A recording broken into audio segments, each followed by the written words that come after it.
In a dark alley on a silent night, a man was running, fearing for his life. He looked back, worried about whether he was still being followed. Relieved, he thought he had escaped his pursuer, which made him lower his guard. His fate was near, like a sharp blade about to touch his neck. In those seconds, he felt as if someone wished for his departure from this world. He begged, asking the person to let him go, even offering money to escape his situation. However, his pursuer only wanted to watch the chaos unfold. After the night was stained red and the alley returned to silence, the day finally dawned. Araki, a high school student still drowsy, was on his way to school. He found it frustrating to go to school right after a sleepless night of work. Upon arriving, he noticed that many classmates were already present, but he was exhausted. Without saying a word, he passed by everyone, looking for his seat to rest. Medu, the class president, was kind to everyone and greeted the protagonist. The young man was not in the mood for conversation as he was extremely tired. This left his classmate Medu Shuji embarrassed, as he did not receive a greeting in return. Nagasrina had her own opinion about her classmate. She found it pointless for Medu to talk to someone like Araki, but the class president did not share the same opinion, and the standoff continued while the young man kept resting. And so, another student equally disliked by most arrived. Nagaeus began complaining about him as well. Harashi Shunsuk, a hot-blooded student, was respected by his gang. As soon as he saw his friends, he responded to their greetings. Looking back, Harashi noticed something that caught his attention. It was Araki, still slumped over his desk, taking a nap. The sight of the sleeping boy irritated him. He decided to approach, speaking loudly. However, Araki's sleep was so deep that not even Arashi's approach could wake him. This greatly irritated the troublemaker. He thought that perhaps being a heavy sleeper could be a good thing. On impulse, he raised his hand to try touching the student who just wanted to continue sleeping, but he was stopped mid-action. This startled the delinquent as the MC asked what he wanted and told him to speak quickly because he was sleepy. Shunsuk, angry, demanded that Araki release his arm immediately. Sarcastically, the protagonist replied that he would let go since Shunsuk wouldn't be able to move anyway. Arashi became even more annoyed,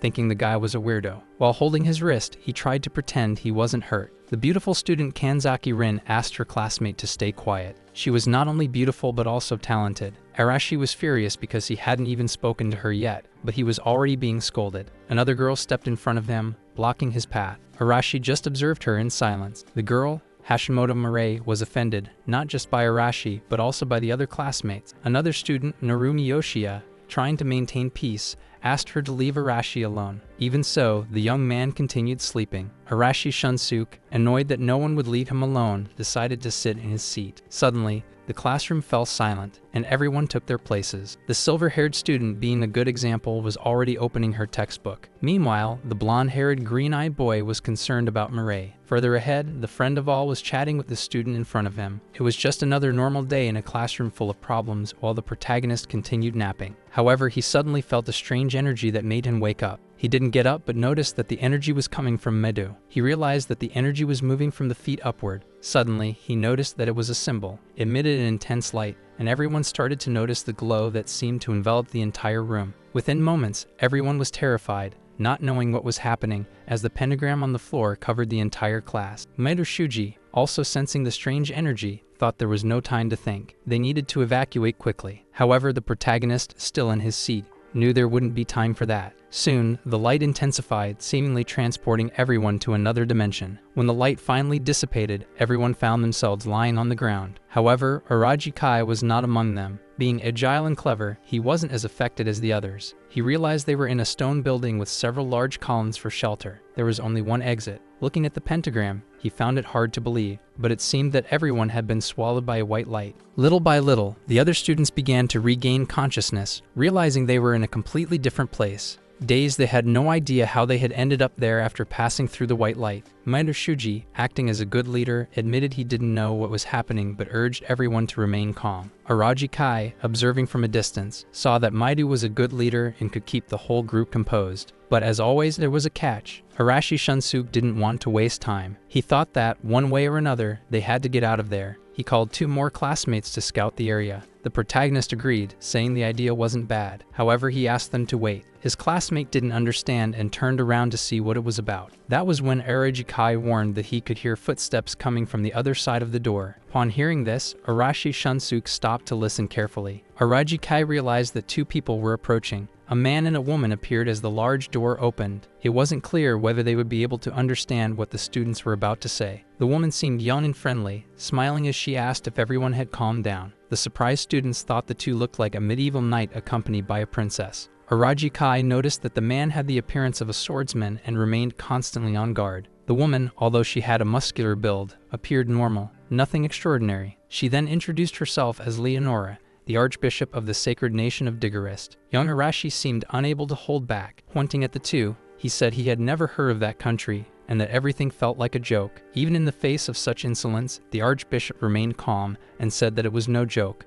Midoshuji apologized and explained that everything had happened so suddenly that everyone was on edge. He took the opportunity to ask if she knew what had happened to them in that place. She was there precisely to explain the situation. She began to sincerely recount the circumstances. Leonora explained that they had all been summoned to a parallel world as humanity's last hope. Midoshuji found it hard to believe any of it. Meanwhile, Araki continued to be disrespectful. He was in the presence of the saint of that country, and the knight would never allow anyone to disrespect her. However, Araki didn't understand and told the man to shut up, challenging him. Leonora, sensing her knight's intentions, asked him to remain calm, as the young ones had yet to grasp the situation. Even so, Araki Shunsuk lunged at the knight, calling him an old man and saying he didn't care about him. The protagonist, watching, noted that the troublemaker didn't even hesitate to challenge a man armed with a sword. Meanwhile, the knight kept his eyes on the young man, thinking he should be grateful that he wasn't armed. The action happened so fast that Araki didn't even have time to react. With a light movement, the knight struck his forehead with the tip of his sword.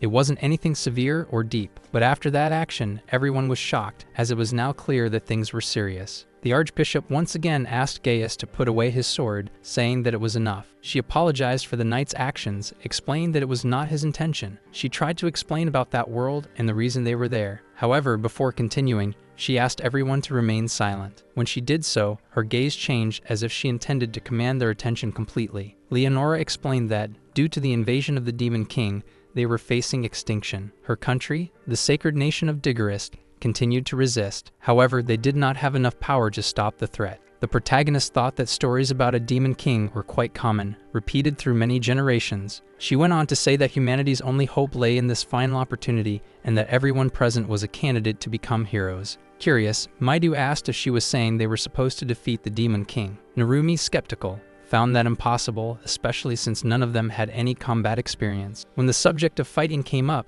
the dark-haired girl with a ponytail seemed discouraged. Many of those present were already terrified enough and didn't need to hear any more about it. Gaius the Knight believed that even though it was difficult, they should all at least try. He made it clear that unless they defeated the Demon King, they would not be able to return to their world. The knight's words disheartened those who still had hope. The protagonist thought the knight was being harsh but believed it was an attempt to motivate everyone. Even so, he knew that these people, who had always lived in peace, couldn't simply start fighting without proper preparation. Araki Shunsuk was still questioning the saint. He questioned why she had summoned them randomly to that place, and said that now they just had to obey everything they were told. Araki thought those two were the type of people he hated the most. Gaius observed the young man and noticed that his fighting spirit was still intact. Determined to settle the situation, he prepared to draw his sword. He knew he could be useful as a knight or just cause problems, but Leonora touched the young man's face and healed his wound. When he felt her hands, he realized his injury was healing rapidly. With a gentle expression, Leonora sincerely apologized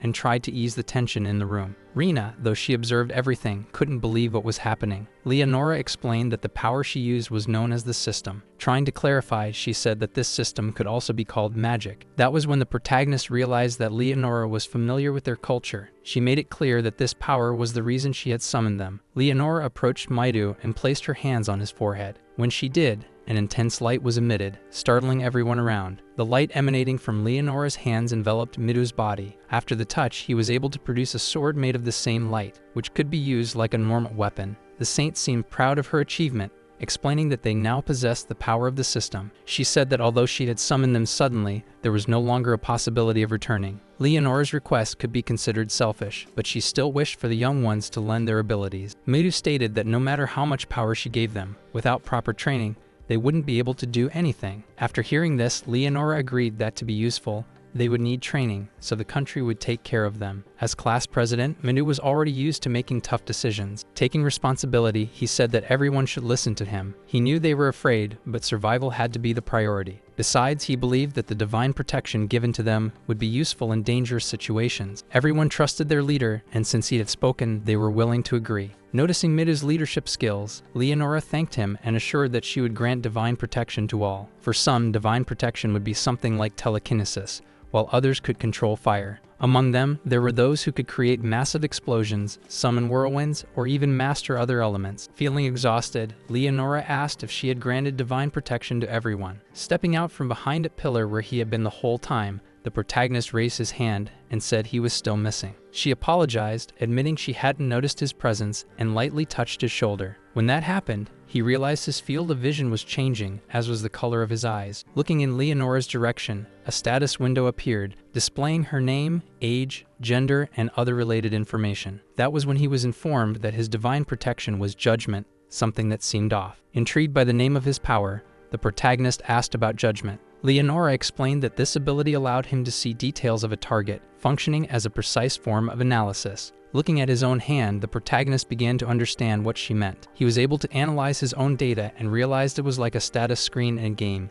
easy to understand. Shunsuk, used to stirring up trouble, now had abilities and seemed eager to show off. He boasted, asking his classmates what they thought of the explosion he had just made on the ground. Facing the protagonist, he claimed that all he had gotten were some strange red eyes, bragging about the damage he had done to the ground. He continued being the same troublemaker as always. Nagas mocked him, saying that was what he got for thinking he was so important. The protagonist realized that everyone was acting more confident and powerful. At least he was aware that this power was temporary, something merely granted to them and not permanent. After confirming that everyone had received their divine protections, Leonora knew it would be difficult to control them. She also thought that everyone must be tired, so she allowed them to rest for a while. That same night, the hero candidates were taken to their personal rooms. However, the protagonist felt he should gather some information before going to sleep. Meanwhile, two soldiers on watch were questioning why they had to patrol so late. Mocking, they said that the hero candidates defeating the Demon King seemed like a complete fantasy. Hiding behind a tree, listening to everything, was the protagonist. He thought it was the third time he had encountered guards, and it seemed like they were reinforcing security. He used his divine protection to examine the soldiers and realized that the only ability one of them possessed was swordsmanship.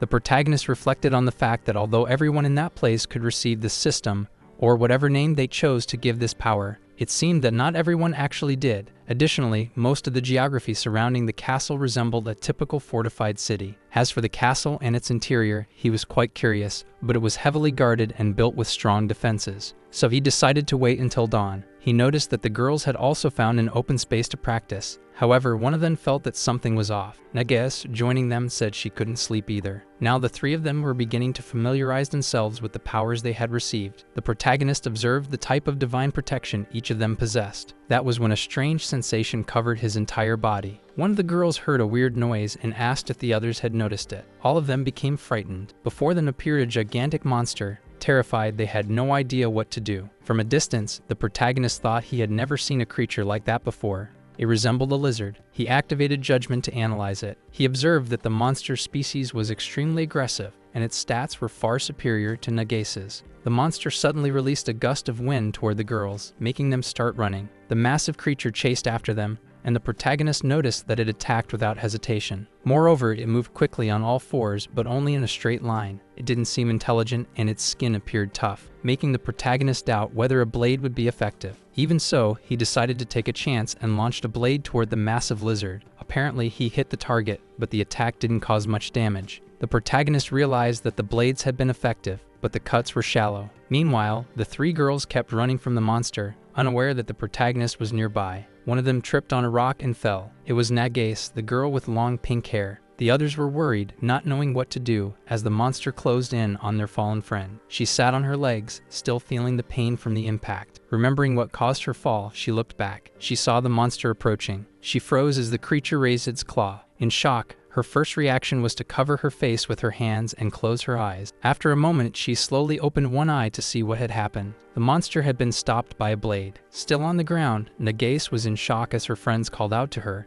trying to help her up so they could keep running. Rina wanted to know what had happened and who had saved her since they had seen nothing except the blades striking the monster. The girls urged each other to run quickly, as none of them wanted to encounter another monster. Meanwhile, the protagonist, still hidden, thought that there was no real reason for him to save them other than his own conscience. He was also amazed to realize that monsters like that were wandering around the world. As he retrieved his blades from the monster, he sensed another presence. It was something so powerful that it went beyond the simple presence. It was an instinctive warning that his life was at risk. He knew someone was nearby, even the exact direction they were in, and he thought it would be best to leave. He got out of there as quickly as he could, and from a distance, noticed that someone was watching him. Seeing that the monster had been defeated, this person decided to ensure it was truly dead. Stepping on the creature's head, they thought that the hero candidates had been disappointing and useless. However, upon noticing that the last one to flee had the same scent as them, they became very excited. Everyone looked at the creature with a certain disdain. Meanwhile, Gaius explained that this monster had been found near the royal capital. This made Mido start thinking more about the situation.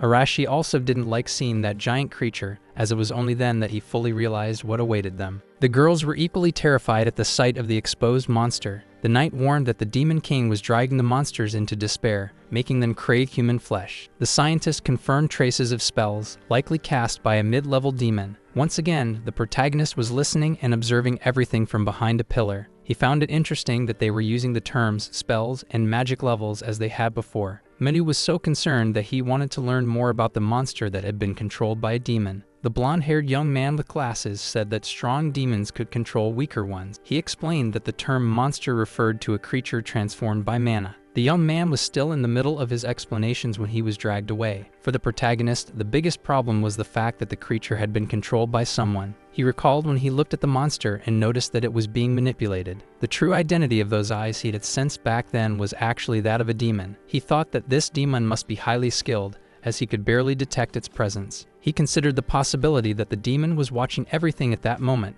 believing that fear would only lead people to failure. Even though he was calm and disciplined, the protagonist had to control himself to avoid succumbing to fear. Shunsuk said that everyone needed to remain calm because they wouldn't be able to return to their world unless they eliminated the Demon King. For the first time, his classmates agreed with him, and Mido once again tried to calm everyone down. Even so, for some of the girls, it was difficult, as fear consumed them constantly. The protagonist thought that they had finally realized that this was not just a simple game. Once again, the saint approached everyone and asked them not to be afraid. She told them that they simply didn't yet know how to use their new powers and that all they needed was training. She explained that they had been chosen from another world as hero candidates and that their growth rates would vary. With that, a week passed since the students had begun their training. However, since the protagonist had a power that was not suited for combat, he was assigned to the library. He would look out the window, watching his classmates train and strengthen their abilities while he simply studied books. All of this happened because his ability judgment was not considered a divine protection suitable for battle. At the Archbishop's suggestion, he spent his time reading in the library. He also became the target of jokes and ridicule from his friends, who mocked him for having a weak power. It all happened because they lacked knowledge about history and culture,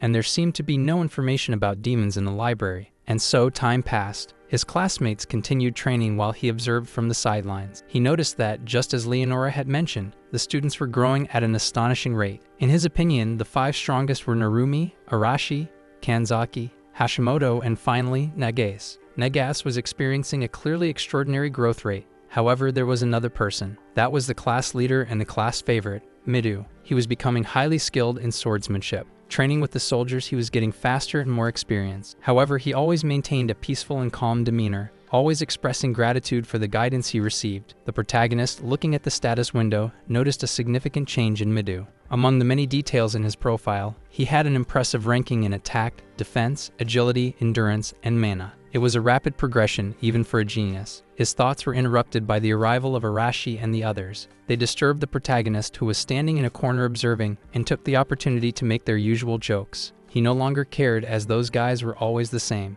The 3 of them always gathered to annoy him. Even the girls looked at him with indifference. One of the boys asked the protagonist why he was being ignored and suggested that he should try talking to everyone. He simply stuck out his foot, making the boy trip and fall. Then he asked what was wrong since he had just fallen on his own. It was evident to everyone what the protagonist had done to the boy just because he wanted to talk to him. However, they couldn't continue the commotion because someone was approaching. It was the saint and her knight. When she arrived, she had to defuse the situation to prevent them from being punished. She looked at the others who were training and noticed that they were becoming more efficient. She thanked the guard for informing her. This way, she was able to see with her own eyes that everyone was growing quickly, just as she had expected. She announced to everyone that she had decided to move forward with the plan, which caused some concern among them. She explained that she wanted them to engage in combat practice against monsters. These words didn't sit well with everyone, who became tense and anxious. The protagonist seemed to be the only one taking everything seriously, as he already understood the risks of combat. The training exercises were explained while everyone was in the middle of a forest. It was a place full of obstacles, making it impractical to move in large groups. The participants had to split into teams of 2 or 3 people. Upon hearing the instructions, Rina invited Shuji to form a team, and another blonde girl showed interest in joining them. Thus, each participant found their partner or group. Arashi partnered with his 2 friends. Meanwhile, Shiro, though reluctant, ended up accepting to work with Narumi since the teams had already been decided. Gaius, observing the surroundings, noticed that 2 participants were still without a group. Kanzaki then approached the protagonist and asked if he wanted to team up with her. It seemed that no one else wanted to work with Kanzaki. Her presence was seen as intimidating, which made her laugh casually. Despite this, he didn't mind and accepted the proposal without hesitation. Kanzaki was confident, indifferent, and proud, traits that the protagonist quickly noticed. When she realized she was being observed, she showed discomfort and asked why he was staring at her. He played it off, saying he was just looking around. She shook her head disapprovingly and continued. Leonora took the opportunity to inform them that this exercise would be special. She declared that the team that defeated the most monsters would receive a reward and then announced the start of the training. The teams then dispersed into the forest. Kanzaki took the lead, walking firmly,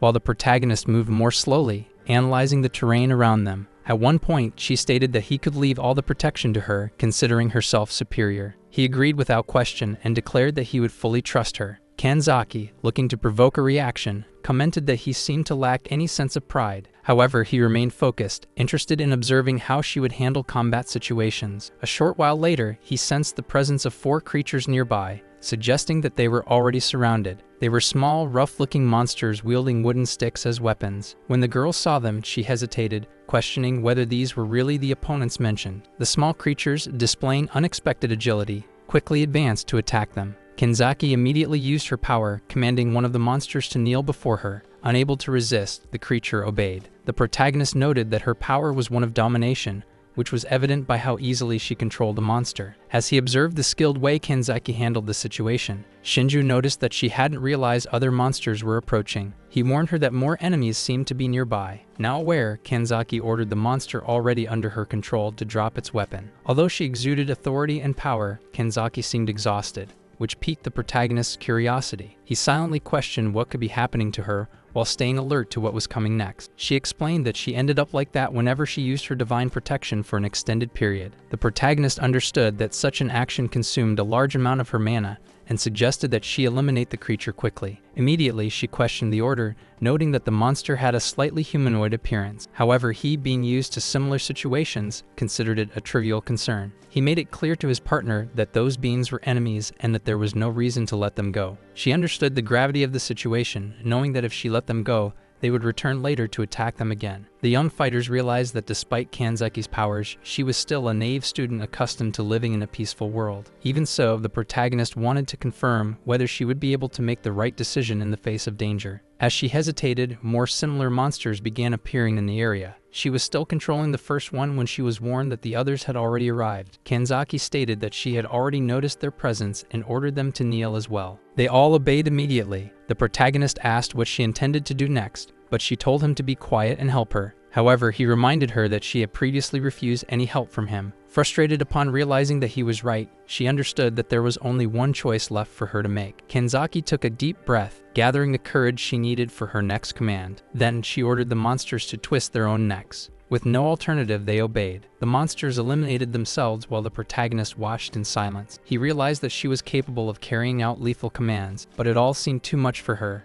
It was her first time seeing lifeless bodies on the ground, and now she knew she had been wrong to think it would be simple. The protagonist reminded her that those creatures had attacked them first, and that their intent was to eliminate them. He stated that she couldn't afford to show pity to enemies if she wanted to stay alive. Their opponents would never have mercy on her, and that was an undeniable truth. She observed the protagonist, Unable to understand how he remained so calm despite not having any combat abilities, she realized that he exuded confidence and composure. He reassured his partner, saying that keeping his nerves under control was his strongest skill. Additionally, he told her they should move forward but suggested that she go back if she was afraid. Irritated, feeling challenged, she placed her hands on her hips and declared that she would never turn back. She showed a firm intention to continue, even though she knew her courage was only superficial. Meanwhile, in another part of the forest, the situation was difficult for the other team members, who were running to escape the monster's attacks. The strategy was to join forces and attack all at once. Two girls combined their powers. One launched a gust of wind while the other fired a stone bullet. Their attacks were coordinated,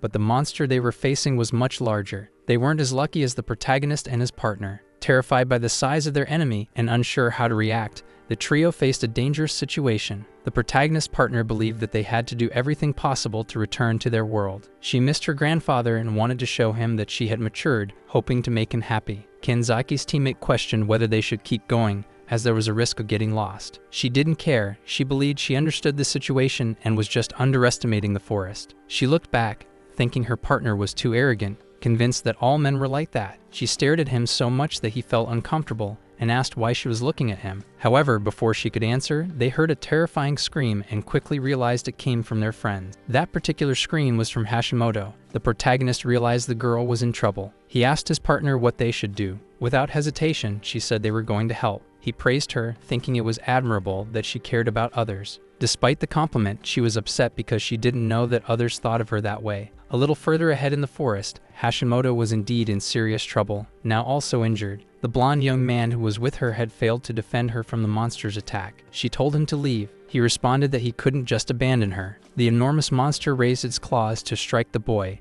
but it was stopped. Kanzaki arrived at the exact moment and ordered the monster to halt. With great effort, she managed to keep it still. When the blonde young man realized that the girl had come to their aid, he thanked her. However, she told him to take the injured girl and leave, as she wouldn't be able to hold the monster for long. Analyzing the situation, the protagonist realized that the girl's power had different effects depending on her effort. He looked at Narumi and asked if Hashimoto was okay. Narumi informed him that she was unconscious but breathing. The protagonist told him to carry her on his back and leave the area as quickly as possible. Before leaving, the blonde young man asked if there was anything he could do to help. However, the protagonist asked if he would leave the girl suffering. She was injured and needed assistance. The blonde young man said goodbye, apologized, and said he would leave the rest to them. They then told him to find Midu or Leonora and ask for help. Now only the protagonist and the girl, who was still holding the monster at bay, remained. He decided to activate his judgment and realized that it was a type of mutant creature with some enhanced stats. This was concerning because the monster's fur looked extremely tough, and he doubted his attacks would do any damage. He also didn't know exactly what mutant species meant in this case. At that moment, his partner, sweating, screamed that she couldn't hold on any longer. Her powers were weakening. The young man thanked her, as she had managed to buy enough time for their friends to escape. Now it was his turn to get out of there, but her legs no longer obeyed her due to excessive mana consumption. As the monster prepared to attack her, the protagonist threw a smoke bomb. With that, he was able to grab his partner in his arms and get them both out of there. The time he bought wasn't much, but it was enough. He managed to get her away from the scene, asking her to stay quiet so the monster wouldn't hear them. Now they were hiding behind a tree, observing the creature from a distance. Kanzaki wanted to know where he had gotten the smoke he used against the monster. He explained that it was just a smoke bomb he had made during training. Clearly, this was a lie. The protagonist always carried that equipment with him. Shinju had a basic survival kit for situations where his life was at risk. Kanzaki apologized, and the protagonist wanted to know why she was apologizing. It was because it had been her idea to help the others. He told her there was no need to apologize, but it would be nice if he at least heard a thank you. At that moment, she smiled shyly and said, "Thank you." He complimented her, saying that if she were always like that, people would like her more. He once again asked her to stay quiet as they were trying to hide, and with her shouting, it was becoming difficult. She then whispered and asked if they should run. He believed there was no need to flee. The monster was furious, searching for them, but the ones who appeared were others. It was a trio, and at the center was Mido, who asked if that was the monster that had attacked his friends. He made it clear that from that moment on, he would be its opponent. Midu quickly activated the evil slaying sword. He was ready to engage in combat against that terrifying creature, showing no hesitation in the face of the threat. The brave Midu arrived at the monster's location, stopping right in front of it, determined to subjugate it. With his sword and courage, he charged at the creature, which was several times larger than him. The uncontrollable beast also attempted to attack the young man, who struggled to fight back. With precise and well-aimed strikes, he managed to inflict significant damage on the monster. However, he wasn't alone. His partner, who had also joined the battle, was supporting him. She warned him to be careful as she launched a fireball at the creature. The pink-haired heroine spoke to the monster, telling it that this would be its end and that it wouldn't be able to endure much longer. Midu thanked Rina for her excellent work,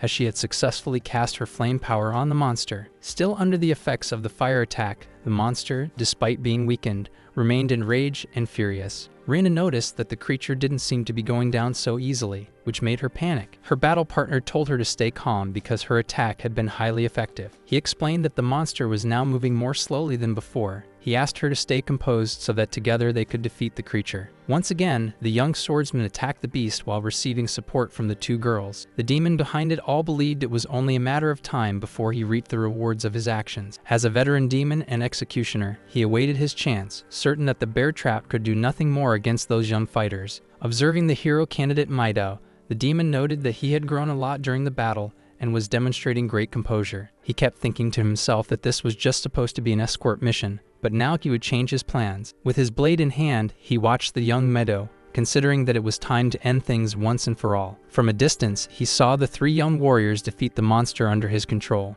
Meadow informed his partners that it was time to land the final blow, and he would do it with his sword. Meanwhile, the demon observed and thought that the biggest mistake that young man was making was believing he had already won. He watched as the three celebrated their victory, knowing that lowering their guard, thinking the enemy was defeated, was a grave mistake. He held his blade, eyes filled with intent. However, nothing could be done because the demon himself was now in a critical moment. The protagonist had used his blade to restrain the demon. The demon couldn't believe where this person had come from. He had been so absorbed in the battle that he failed to notice the young man's presence. The demon remarked that the moment a person makes their biggest mistake is when they assume they have eliminated their enemy. Realizing he had no other choice, the demon dropped his blade to the ground and surrendered to the protagonist. Turning slightly to see who had subdued him, he told the hooded young man that he would remember this. The demon still believed he had a chance to escape, but when he felt the strikes on his legs, he realized the situation was dire. Now restrained and thrown to the ground, he was told to keep quiet. No one wanted others to hear the commotion. The young hero candidate informed him that he would ask some questions, and if he answered honestly, he would be allowed to leave. When the demon asked who he was, the hooded young man said he was someone who lived in the shadows of another world. The protagonist thought for a moment and realized that the aura coming from that monster was the same as before. He concluded that this was the one who had been spying and revealed that since the monster hadn't given up easily, he had decided to use Maidu and the others, waiting for the presence to return. For the now contained demon, it became clear that the young man had been tracking his presence and had let the first moment slip by intentionally. The protagonist told the demon that he didn't have much time in this world and didn't fully understand what was happening, so he wanted to hear everything. However, the demon refused, saying he wouldn't talk. When that happened, he began to be punished. Then he was told that it would be better for him to speak honestly unless he wanted things to get worse. Even while still on the ground, that demon thought that the boy shouldn't underestimate him like that. His next action left the protagonist quite frightened. The demon had poison in his mouth. When he used the poison, he ended up becoming completely useless, which left the protagonist quite upset. He intended to ask more questions until he got answers,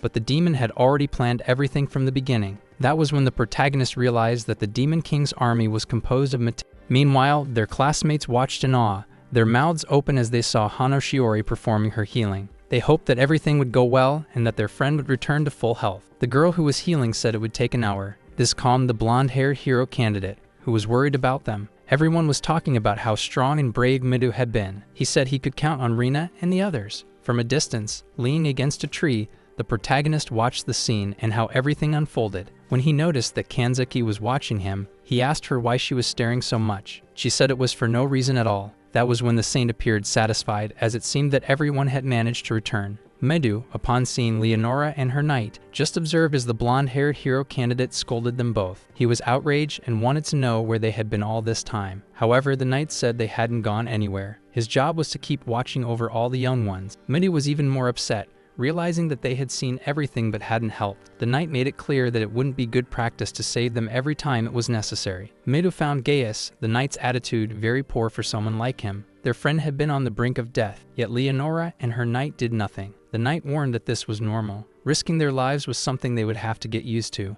and that was the kind of battle they would face. This left everyone quite discouraged as they observed how coldly the matter was being handled. Midu also wanted to know why, on another occasion, they had said there were only wheat monsters in that area. Leonora replied that it might have been because of the executioner demon that had been roaming around them. This made the hero candidates even more frightened, as many of them were still not prepared to face such a threat. Leonora, the saint, said that armored bears were not supposed to live in that part of the forest and were probably brought there. The knight warned that, in that case, they could assume that the executioner demon was still hiding somewhere. Leonora stated that from that point on, the level of training would increase because the current level was ridiculous. Not all hero candidates would be able to significantly increase their levels. Many questioned it since the training had already been difficult on its own, making many fear for their lives. The one who always intervened for everyone and spoke on their behalf was Meadow, who tried at all costs to protect them. And when he tried to argue with Leonora, she warned that if they continued as they were, they would surely perish. This caused a certain panic, even in that young man who was naturally talented. Shunsuk, the troublemaker of the group, was struggling to deal with those unreasonable orders. He always questioned the saint, which greatly angered her knight Gaius, so much so that he was already at his limit with that young man. Seeing that the boy had overstepped his bounds with his sovereign, the knight made it clear that all of them were nothing more than pawns. The more Leonora and her knight spoke, the more they fueled everyone's anger and disbelief. It took Midou's intervention to prevent the troublemaker from seeking more problems with the knight. Shunsuk wanted to know why his companion was so calm. Midou, who was not only the class representative but also a natural talent, made it clear that they were in enemy territory. This impressed the knight, as Midou was quick to grasp the situation they were in. However, the troublemaker didn't care whether they were in enemy territory or not. He simply wanted to take down that old man. Annoyed, he challenged the knight repeatedly and launched a flame attack at him. This only further enraged the knight, who saw the young man unleash a destructive explosion toward him. Even though Shunsuk thought he was strong enough to stand up to the skilled soldier, his attacks only caused a large cloud of smoke. At first, the attacking youth was satisfied, but when the old knight emerged from the middle of all that smoke, ready to punish him, Shunsuk was the one who was completely shocked, even more so when he took a powerful blow to the face. The old knight was no longer willing to endure the insolent boy's sarcasm and mockery. With that strike, he managed to send the young man flying unconscious, where he remained for a while. After knocking him to the ground, the old knight looked at the boy and warned that this was the level of power he currently had. As the knight and the saint departed, the knight made it clear to everyone that starting the next day, things would get worse. His companions tried to lift Arashi Shunsuk, worried that he might have serious injuries. In reality, the boy only had a few scratches on his face and an overwhelming thirst for revenge. The next day, the exercises began in the morning. The saint was waiting for everyone, accompanied by the researcher. He informed them that, by Leonora's order, he would be responsible for training that day. The researcher had heard that some of them had been injured the previous day. He asked if they had already recovered. Hashimoto raised her hand, saying that he was referring to her. She affirmed that she was fine thanks to Chiori's healing power. They also pointed at Shunsuk, mentioning that he had also been injured the day before. The monster researcher was excited to see that someone among them had the divine protection of healing. He explained that this was the research center. He would ensure that everyone had a combat experience against various monsters. Quickly, the team's talent, Midou, realized that there were monsters inside that building. Satisfied with his own intellect, the researcher adjusted his glasses, proud of his genius. He explained that it would be faster to show them rather than try to explain. They walked through dark hallways until they reached a place with several cells. Inside those cells were goblins, lizardmen, and augurs.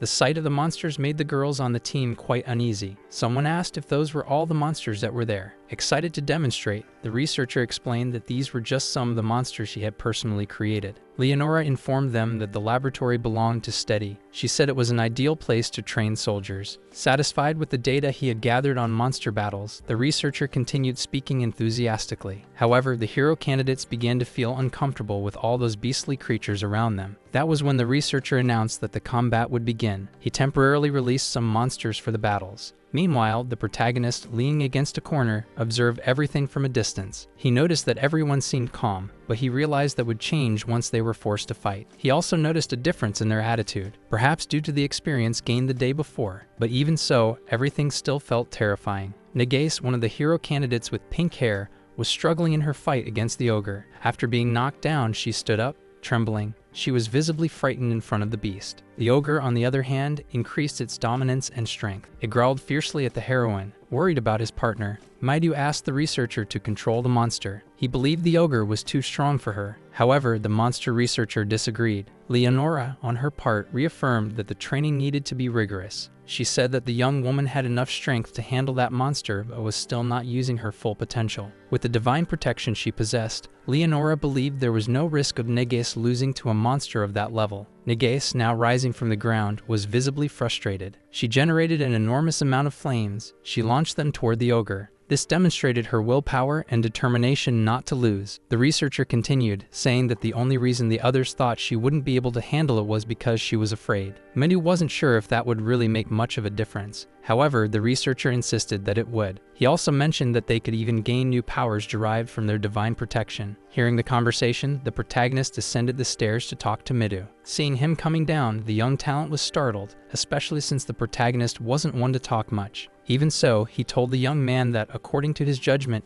he had gained a new divine protection. It was the divine protection of evil crushing, level 2, and he also had a power called Kamikaze Monster, Divine Protection Attack. The young talent was so excited that he asked the researcher if he could test his new powers. Having already received permission, he immediately wanted to go into combat to test the new abilities he had acquired. When he activated the Sword of Evil Crushing, he noticed that it was brighter and more powerful. He combined it with the Kamikaze Monster Attack, surrounding his mana sword with even more energy. Just seeing the sheer power of that young man, the ogre was terrified. Maidu warned the monster that he couldn't afford to show mercy, so he was coming at it with everything he had. That monster had little it could do since the difference in power was overwhelming. So much so that with his first attack, the young talent managed to sever one of the large monster's limbs. Swinging his sword felt easier and faster, and its power was several times stronger. As a result, it wasn't difficult to cut away more parts of the monster, securing a crushing victory. After revealing his new powers to his classmate, the protagonist thought that now Maidu would have no problem fighting. With his eyes of judgment, he noticed that someone else had also gained a new divine protection. It was the person right next to him. Arashi Shunsuke had acquired the divine landmine protection, level 1, and since the two of them didn't get along, he had no intention of informing the young man about it. However, this made him quite satisfied, as he imagined that eventually, everyone would be able to increase their powers. After those battles, everyone was confined to their dormitories again, where they seemed to be holding a meeting. Narumi couldn't believe the plan they were discussing, so he asked the one who came up with it if it was really true. Shunsuke didn't hide from anyone that he was interested in eliminating Gaius, and planned to tie up Leonora. That way, she would be forced to send them back to their world, which made everyone satisfied since it meant they would abandon that place. For that reason, the troublemaker sought help from his blonde-haired friend to make the plan work. Narumi doubted whether they could actually win, but the young man was trying to convince him that if they worked together, their chances would be higher. The blonde-haired boy thought about how this would allow him to return to his world, but even so, he felt it was wrong to eliminate people. However, when he remembered everything they had been through and how they had almost lost a classmate because of those damned people, he ended up agreeing to the plan. He joined Arashi Shunsuke, believing that if the two of them worked together, they would be stronger. All the hero candidates were training and giving their best to make it out of that world unscathed. Among all of them, the one who stood out the most was Maidu, whose talent continued to grow and strengthen in skills. Leaning against a tree, observing Maidu's training, was the protagonist. At some point, he told the young man that he was really undergoing intense training. Maidu, in turn, replied that he still didn't feel strong enough and needed to become even stronger. However, the protagonist believed that he was already capable of defeating more than half of the knights in that country. Even so, he felt that he wasn't strong enough because he still couldn't defeat the knight Gaius. Seeing his determination, the protagonist asked Maidu what he thought of Saint Leonora and the knight Gaius. The young man said that they were only trying to use them as pawns in their battles and also believed they were liars. Hearing this, the protagonist asked if he was willing to risk his life and fight even against the Demon King. That was exactly what the young talent had in mind, but he believed he should be the only one to fight. That was why he planned to negotiate and ensure that everyone could live safely in exchange for that great battle. He said that was why he kept swinging his sword, to make sure she would agree to a deal with him. As they talked, the two of them once again went to spy on the progress of the hero candidates' training. Steady, seeing that Leonora had returned, approached her, and she wanted to know how the candidates were doing that day. She also stated that he would be in charge of the hero candidates while she and the knight were away. Upon hearing those words, some of the hero candidates became worried about where they might be going. Leonora informed them that she would be leading with Gaius for a few days. Turning around, she departed. The researcher, seeing the two leaders walking away, smiled with satisfaction. Meanwhile, along the way, as he guided the carriage, Gaius asked Leonora if it was a good idea. She, sitting inside the carriage, asked him why he was so concerned. He asked her to stop pretending in his presence. He knew that boy, Araki, was plotting something. The saint calmly responded while sipping her tea, saying it was probably a rebellion against them. Gaius wanted to know what she planned to do with that information. She simply smiled and said she was curious. She wanted to see what they would do and thought leaving them alone for a while was a good idea. That was not the knight's way of thinking. He knew they were still in development. The archbishop knew that wasn't the only thing happening, but she also knew that even if they tried, they wouldn't succeed. She also saw this as an opportunity, believing it was time to establish a hierarchy. With that, they would crush the rebellion and break their fangs once and for all. However, she made it clear to the knight that there were other suspicious things happening, but she would leave them alone for now. It was already nighttime, and the protagonist was still training, now hunting monsters to improve his skills. The full moon shone high in the sky, and he didn't stop honing his abilities, accompanied by his blades. He refined his enemy presence detection skills, among others, and noticed that it took him about 13 seconds to eliminate a monster. Using his judgment to analyze his own status, he realized he had leveled up after defeating that demon. The problem was that he wasn't exactly sure how to use the abilities listed in his status. However, he had to put that aside because he sensed the presence of a monster trying to catch him by surprise. It was all in vain because the protagonist never let his guard down. When he saw it, it was an ogre. He simply grabbed his set of blades to defend himself and threw all three. He noticed that he couldn't pierce any of the spots where he had aimed his blades, but he quickly dodged the ogre's attack. That was when he managed to activate weak point detection. When he did, he saw that the ogre's weak spot was near its neck, slightly above its back. Seeing that sign of his opponent's weakness, he thought quickly, grabbed his blade and threw it. At last, he succeeded in piercing it. The monster roared and then collapsed to the ground. He understood that weak point detection revealed the ogre's soft spot, which could be easily pierced. He thought it wasn't such a bad skill, but it wasn't enough for major battles. Lowering his fist, the protagonist knew he needed to become stronger if he wanted to survive in that world. He was still hunting in the middle of the night when he noticed a small group of goblins. Using weak point detection, he saw that if he struck their brains and hearts, he could eliminate them quickly. With a single strike, he managed to hit all three at once, taking them down with ease. However, he didn't even need that skill to know where the weak points of ordinary monsters were. He was sure he needed a bigger test subject. That way, he would probably encounter a different type of monster. That was when his sharp ears picked up human footsteps approaching him. Someone in the distance was walking with a lit lantern, calling his name. He quickly realized it was Kanzaki, and asked her what she was doing out so late at night. She reported that she was worried since he wasn't in the dormitories and decided to go out to look for him. He was quite annoyed and said that the forest was very dangerous at night, recommending that she leave. The young woman, showing frustration, told the protagonist that those should have been his own words. However, he stated that he was already used to dealing with the dangers of the night and that fighting monsters during the day was different. Even knowing that he was right, she preferred that he stay quiet and wanted to know what he was doing there. Reluctantly, he told her that he was testing his new ability. She was surprised to notice that he had obtained a new divine protection. She recalled that the researcher had mentioned this to them, saying they could acquire protections derived from the original ones. Curious, she wanted to know what this new divine protection he had received was. Showing frustration, he simply turned his face away and said he had no reason to tell her. Kanzaki, in turn, stated that she had come there only because she was worried about him. Turning back to look at her face, he wanted to know if she was really worried and how that had happened. Her expression quickly changed, and she turned red, becoming quite furious with him.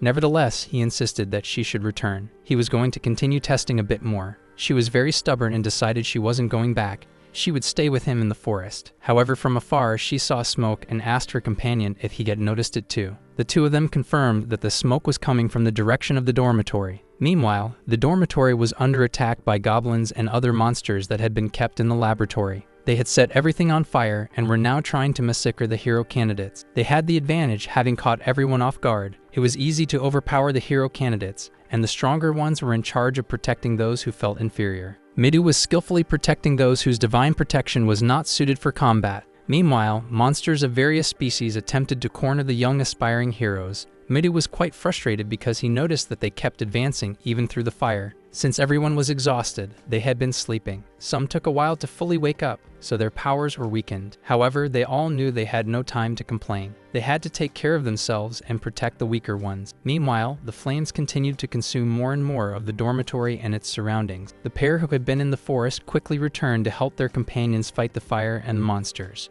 They couldn't believe the dormitory was in flames. It seemed like the others were fighting against the monsters. When the hero candidates battling the monsters noticed that the pair had arrived, they felt relieved. The protagonist didn't understand what had happened. He had only been gone for a few hours. A blonde-haired young man also reported that he didn't know what had happened since he had also just woken up. Observing the scene, the protagonist realized that this was clearly the work of humans and that their leader had to be nearby. A beautiful voice from above said that the hero candidate had good judgment. Looking up at the roof, they saw that the one behind all the chaos was the research leader, Steady. It was now clear why so many monsters had sneaked in. For the protagonist, everything made sense. They were all monsters from the laboratory, and the researcher declared that they were all his research specimens. Hearing this, the protagonist didn't stay silent and demanded to know what his goal was in trying to eliminate the hero candidates. Smiling, he simply said that he had received an order from above to eliminate them all. Some even questioned the researcher, asking if the orders had come from Leonora. He replied that she had nothing to do with it, and that he was talking about that cunning woman. Happily, he revealed that it was the Demon King himself, and everyone concluded that he was nothing more than a spy. Even being accused of being a spy, he didn't care. He admitted to it and said he would hold the same position elsewhere. He had fallen deeply into darkness, and that was now a fact for the protagonist. The researcher stared at him for a moment and said that he was sorry, but humanity could never understand true nature. The flames continued to consume everything around the dormitory. Meanwhile, from the top of a tower, the researcher Steady, along with two augurs, watched everything unfold. He ordered his monsters to attack as quickly as possible and take down as many hero candidates as they could. The protagonist called Kanzaki, and she knew exactly what she had to do. She unleashed her power upon the monsters. For a few moments, the monsters succumbed to the domination she imposed on them. The young woman still tried to turn the tide. The man above realized it was useless and ordered the monsters to return to obeying him. The young woman was surprised to see that her powers were having no effect. From above, he boasted, saying that he was a scientist and knew how to deal with rebellious monsters. Saying this, he ordered the monsters to attack, and now all of them were acting aggressively. Seeing everything that was happening and understanding what would come next, the protagonist asked her to step back. He would handle everything the old-fashioned way, just as he always did at night. Swiftly passing through all those goblins, he used his blades to resolve everything as quickly as possible. From above, Steady found it fascinating how that hero candidate carried out his attacks. Even against multiple enemies, he didn't stop. He adjusted his movements and attacked one by one. No monster stood a chance against him, even more so now that he knew each of their weak points. Not even the thick skin of the ogres could withstand his blades. Demonstrating agility, he struck and threw away those who tried to threaten his battlefield. His companions watched him in admiration, as until then, they hadn't known what he was truly capable of. Now even the monsters looked at that man with a sense of despair, fearing for their lives. Noticing that his monsters were frightened, Steady ordered them not to be afraid because the protagonist lacked an ideal divine protection. What the man above didn't know was that the protagonist had been skilled with his blades for a long time, and so he activated his judgment. He noticed that the man also possessed the power of domination. That was when he understood why his friend's domination had not worked against the monsters. He recalled one of the scientist's statements about how stronger demons could dominate the weaker ones. Steady, realizing that the situation had escalated beyond expectations, feared he might have to use his final trump card. He whistled to summon his secret weapon, which he believed would completely turn the game in his favor. The protagonist noticed when he produced a different sound, something similar to a bone or a whistle. Seeing his curiosity, the scientist from above warned the young man that soon he would witness what was about to happen, and he said that everything would be over soon. The protagonist could hardly believe what he saw. That giant being, spitting massive fireballs, tried to dodge as quickly as it could while he managed to evade. He couldn't believe he was facing a dragon, a mythical creature he had only ever heard about. The beast blazed with fire, while its master shouted for it to attack without mercy. He made it clear that this red dragon was the trump card he had been keeping in reserve. Even though he hadn't planned to use it in that situation, where he was already at a great disadvantage, he unleashed his red dragon. It advanced toward the candidates, beating its wings toward them all. Swinging its tail and stomping its feet on the buildings, it caused massive debris to fall over the heroes. Many of them were worried because they couldn't evade in time. That was when Kanzaki's mind was saved. After everything, the protagonist asked if she was okay. She looked at him in disbelief, amazed that he had actually saved her. The young man also asked Narumi if he was okay. The blonde-haired boy with the power of wind said that he was. Upon hearing the response, he asked him to take Kanzaki and get out of there. Following his request, the young man left as quickly as possible. Now the protagonist stood face to face with that red beast. He had already activated his ability and knew its weak point. Now he needed a plan to hit it, as the creature was massive, and his blades had broken in an attempt to pierce it. Knowing it was resistant and that he couldn't cut it with any of his blades, he had to think of another approach. Meanwhile, the dragon remained at its peak power. From above, the troublemaker Shunsuk watched the dragon. He said that it was the perfect size for his target and used his destructive expansion, launching his power directly at the dragon. He celebrated, thinking he had defeated that great creature with a single blow. Landing, he mockingly asked the giant lizard what it thought of that, trying to undermine the dragon's power. However, the dragon retaliated in kind, unleashing a fire blast upon him. For that young man, who had the same elemental power as the dragon, it wasn't as intense as it would have been for a normal person. Even so, he didn't like being hit. That was when the protagonist made it clear to him that it all happened because he let his guard down. Shunsuke had to admit that the dragon was very strong and that the attack had hurt a bit. The protagonist called Arashi Shunsuke's attention, telling him to listen carefully to the plan. If they wanted to succeed, they needed to work together to take down the great dragon. Arashi Shunsuke wanted to know why he would need someone like the protagonist. The protagonist calmly explained that he could identify weak points but didn't have enough power to attack. Arashi disagreed. He didn't think he needed help from a rookie. Regardless, the dragon was coming back again, trying to strike at both of them. The dragon was already preparing to launch a giant fireball. Arashi, looking at that massive creature, didn't believe it could actually hit them. Even without believing he could be struck, Arashi was hit by the dragon's attack. Now standing before the dragon, he realized it would be difficult to face it alone. The protagonist made it clear that he wouldn't be able to move forward if he thought he could defeat it by himself. Arashi wanted to know where the weak point that the rookie had mentioned earlier was. The protagonist pointed out that there was a distinct scale on the dragon's neck. Pointing at it, he asked if his fire-wielding companion could see it. He warned that he would draw the monster's attention to himself while Arashi handled the rest. Knowing that he needed to strike with full force, Arashi prepared himself. From above, Steady asked his dragon what it was waiting for. He ordered the red dragon to attack and destroy everything. Obeying, the dragon began beating its wings powerfully, preparing for its next strike. Its wing attack was strong enough to disrupt the two of them. The dragon was already positioned for its attack. The protagonist started drawing the massive red beast's attention toward himself. While his companion positioned himself to attack, the protagonist ran in the opposite direction. He successfully captured the red dragon's attention, buying time,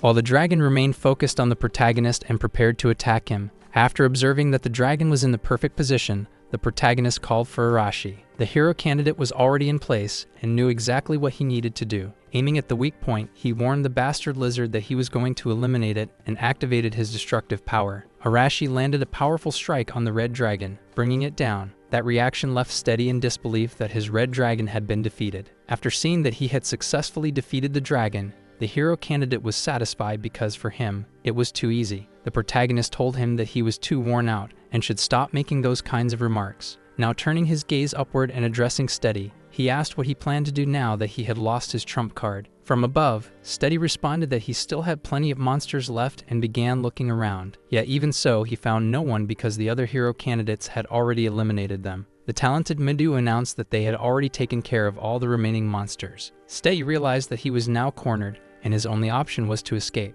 Even so, a hero candidate with wind powers approached him. Steady was standing dangerously close to the edge at that height, and in his panic, he slipped and fell. A hero candidate with water powers softened his fall. With that, he was temporarily neutralized. Immediately after, the protagonist pointed his blade toward the researcher's face. While he was still immobilized by the water power, the protagonist demanded to know who had sent him. Just as he was about to reveal the truth, his eyes started acting strangely. Maidu and Nagase observed the reaction that led to the researcher's demise. The protagonist explained that he had seen a type of curse protecting him to prevent any secrets from being revealed. Maidu, thinking quickly, realized that this was done to prevent any kind of information from leaking. The protagonist stated that the Demon King's army would continue to be a threat to them. The day after the incident caused by Steady, everything was in ruins. The saint regretted not being there to prevent things from happening the way they did. Narumi made sure to remind her that they were the ones who had left Steady in charge. Leonora apologized for causing that misunderstanding. After that, she commented that she never thought such a weak demon tamer could cause so much damage. That comment left everyone doubting what she was saying. Nagase and Rina questioned themselves, as they already knew that person was a demon spy. Smiling, Leonora remarked that she had already warned them that their training would become increasingly intense. The hero candidates wanted them to understand that they had nearly died in a fire. Knight Gaius didn't want them to be so childish, saying that it was entirely their fault for not staying alert. The knight's words made the hero candidates even more uneasy. The protagonist thought that, despite being harsh,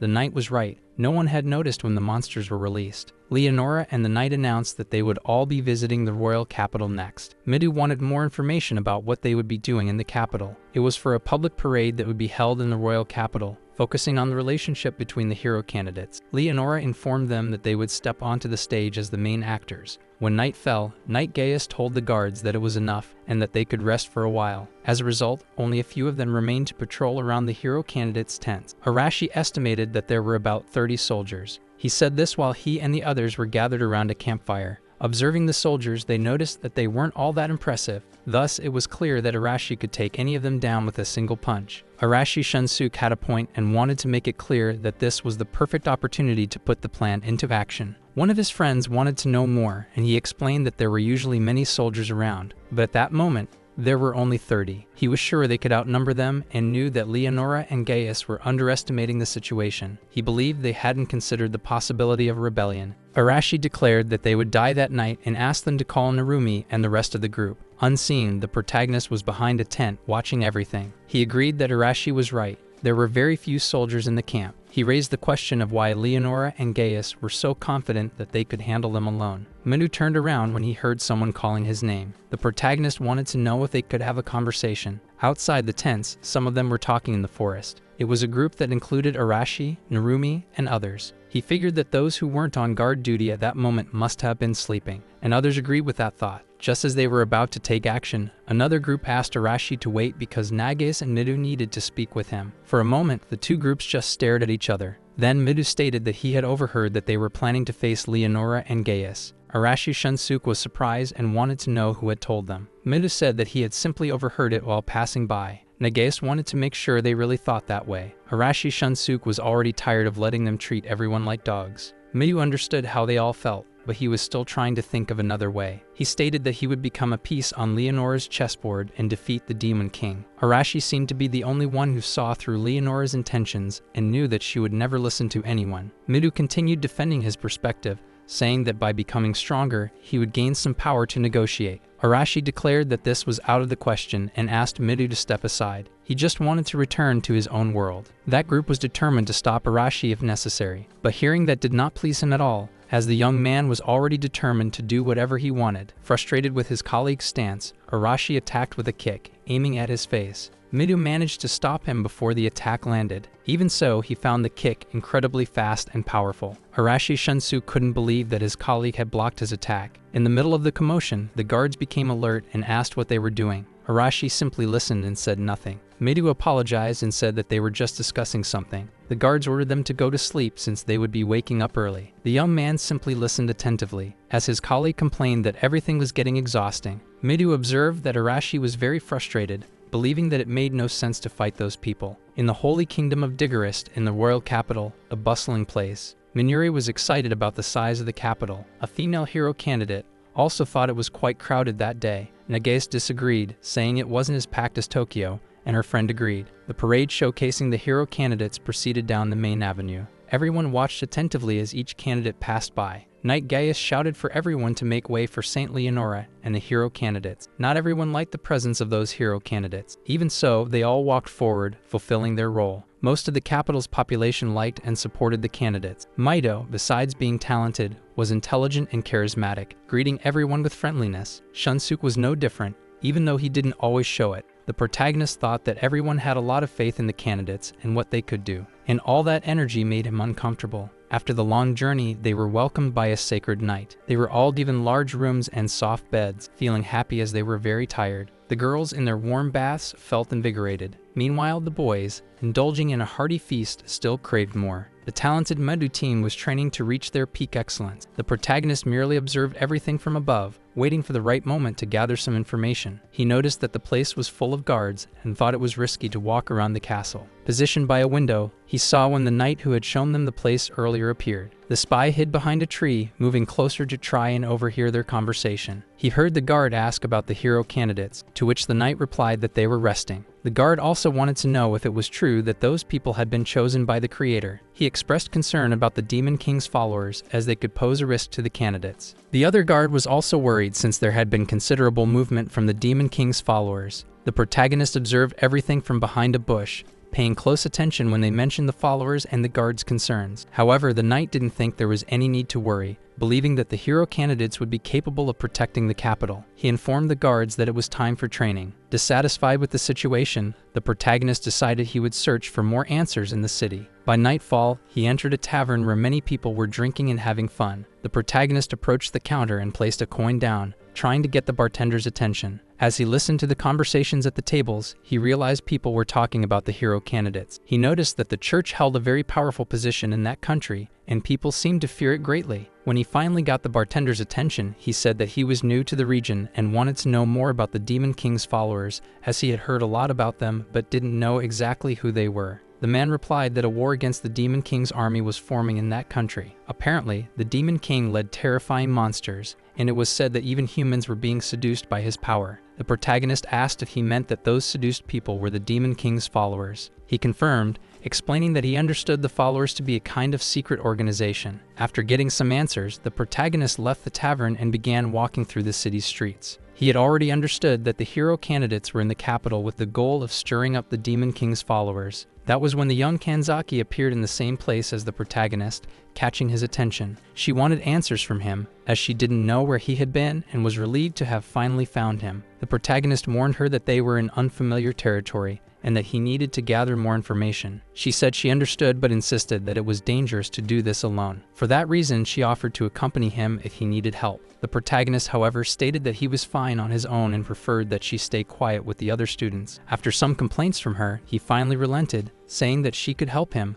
but in a limited way. Her expression immediately changed upon hearing that he would allow her to accompany him. She followed his instructions and went to gather more information. Meanwhile, a mysterious hooded man smiled as he watched the young girl walk away. After setting out to gather information, the protagonist found nothing useful. When he returned, he noticed that the atmosphere was noisy and that it was already quite late at night. He headed to the hall where the other students were talking and wanted to know what was going on. That was when he learned that Kanzaki had disappeared. Honya, Kanzaki's roommate, had noticed her absence. The protagonist, who didn't share a room with anyone, hadn't noticed her disappearance. Midu then asked the protagonist if he knew anything about Kanzaki's disappearance. He replied that he didn't know anything since he had been sleeping in his room. Midu paused for a moment, thinking about what to do. Then he said that the sun would soon rise and that they would all go out to search for Kanzaki. Negus suggested that perhaps it would be best to leave Kanzaki alone, but also agreed that it would be wise to listen to Midu. The protagonist knew that it was already late and that most people in the city were probably asleep. Even so, he decided to go into the city to search for Kanzaki as well. He walked through the city,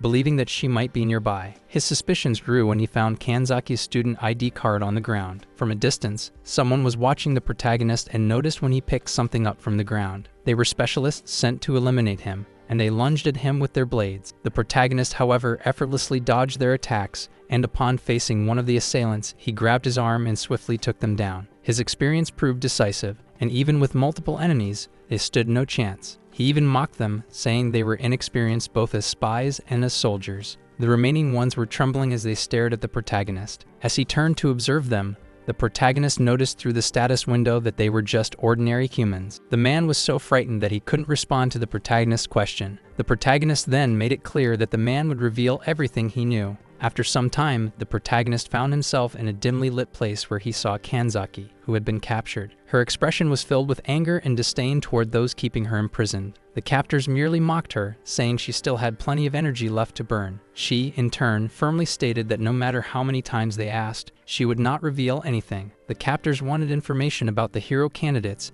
and were confident they could extract those answers from her. Desperate to obtain information, Kanzaki's captors tried to intimidate her in various ways. One of them even went as far as tearing her blouse, attempting to force her to yield. They wanted to see how long she would remain defiant in the face of their threats. The protagonist, watching from a hidden corner, was waiting for the right moment to act. Looking at the status window of the enemies, he noticed that both were young men around 20 years old and appeared to be ordinary people with no supernatural abilities. After confirming they were just humans, the protagonist decided it was time to act. He struck with precision. Kanzaki only saw the two men collapse unconscious near her. She quickly realized that they had been defeated and felt relieved to see that the protagonist had come to rescue her. As the protagonist took the key to unlock her restraints, he apologized, feeling responsible for the situation. Standing before him, Kanzaki was visibly embarrassed but thanked him for saving her. As he observed his surroundings, the protagonist sensed a dangerous presence approaching. The feeling of an imminent enemy was unmistakable. When he stood up and moved closer to Kanzaki,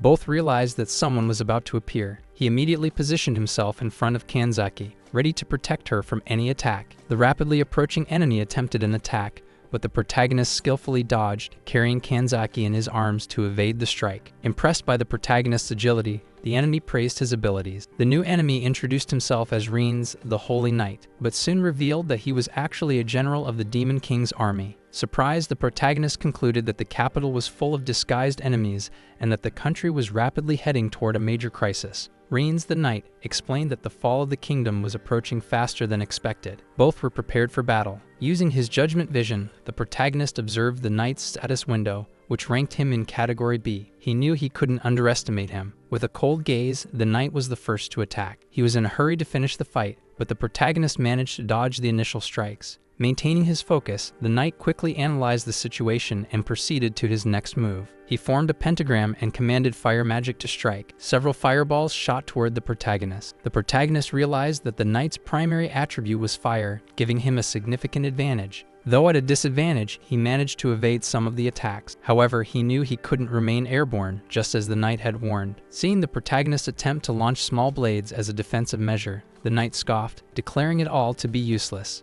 Then he ordered his sword to ignite, transforming it into a blazing weapon. Confidently, he declared that it was over for the protagonist. However, in an unexpected move, the protagonist pulled out a firearm from his standard equipment and fired at the Knight. The bullet struck Reens directly in the forehead, causing him to slowly collapse to the ground, defeated. Despite his victory, the protagonist felt uneasy about using his firearm. Hearing the gunshot, Kanzaki asked if that was really a firearm. The protagonist calmly responded that it was simply his standard work equipment. Changing the subject, Kanzaki thanked the protagonist for rescuing her. He replied indifferently that it was just a coincidence since he knew she was strong and could have used her own powers. However, Kanzaki revealed that with the restraints on her, she couldn't use her powers. The protagonist concluded that the chains had been specifically designed to neutralize divine protection. Upon hearing that she could now use her powers again, he simply remarked that it was a good thing. She also informed him that those people intended to attack all the hero candidates. The protagonist replied that he already knew about that. He had received the information from someone else. Shortly before arriving there, he had encountered other fanatics who begged him not to take any action. The protagonist in turn warned them that he would only hold back as long as they behaved properly. The hooded man claimed that he was simply following orders. He had been told to eliminate all the candidates. Properly interrogating the man, the protagonist asked what they had done with Kanzaki. The man revealed that she was still alive and that they had decided to use her as a hostage. That was the whole story the protagonist was telling the girl after rescuing her. He also mentioned that he found it strange that those men had not been affected by the curse, unlike Steady. Kanzaki deduced that they were fanatics. She couldn't believe she had thought those people were allies. The protagonist told her she shouldn't let people deceive her so easily. Irritated, she told him to shut up and insisted that they had answered all her questions correctly. To end the subject, she admitted she regretted it and had simply been careless.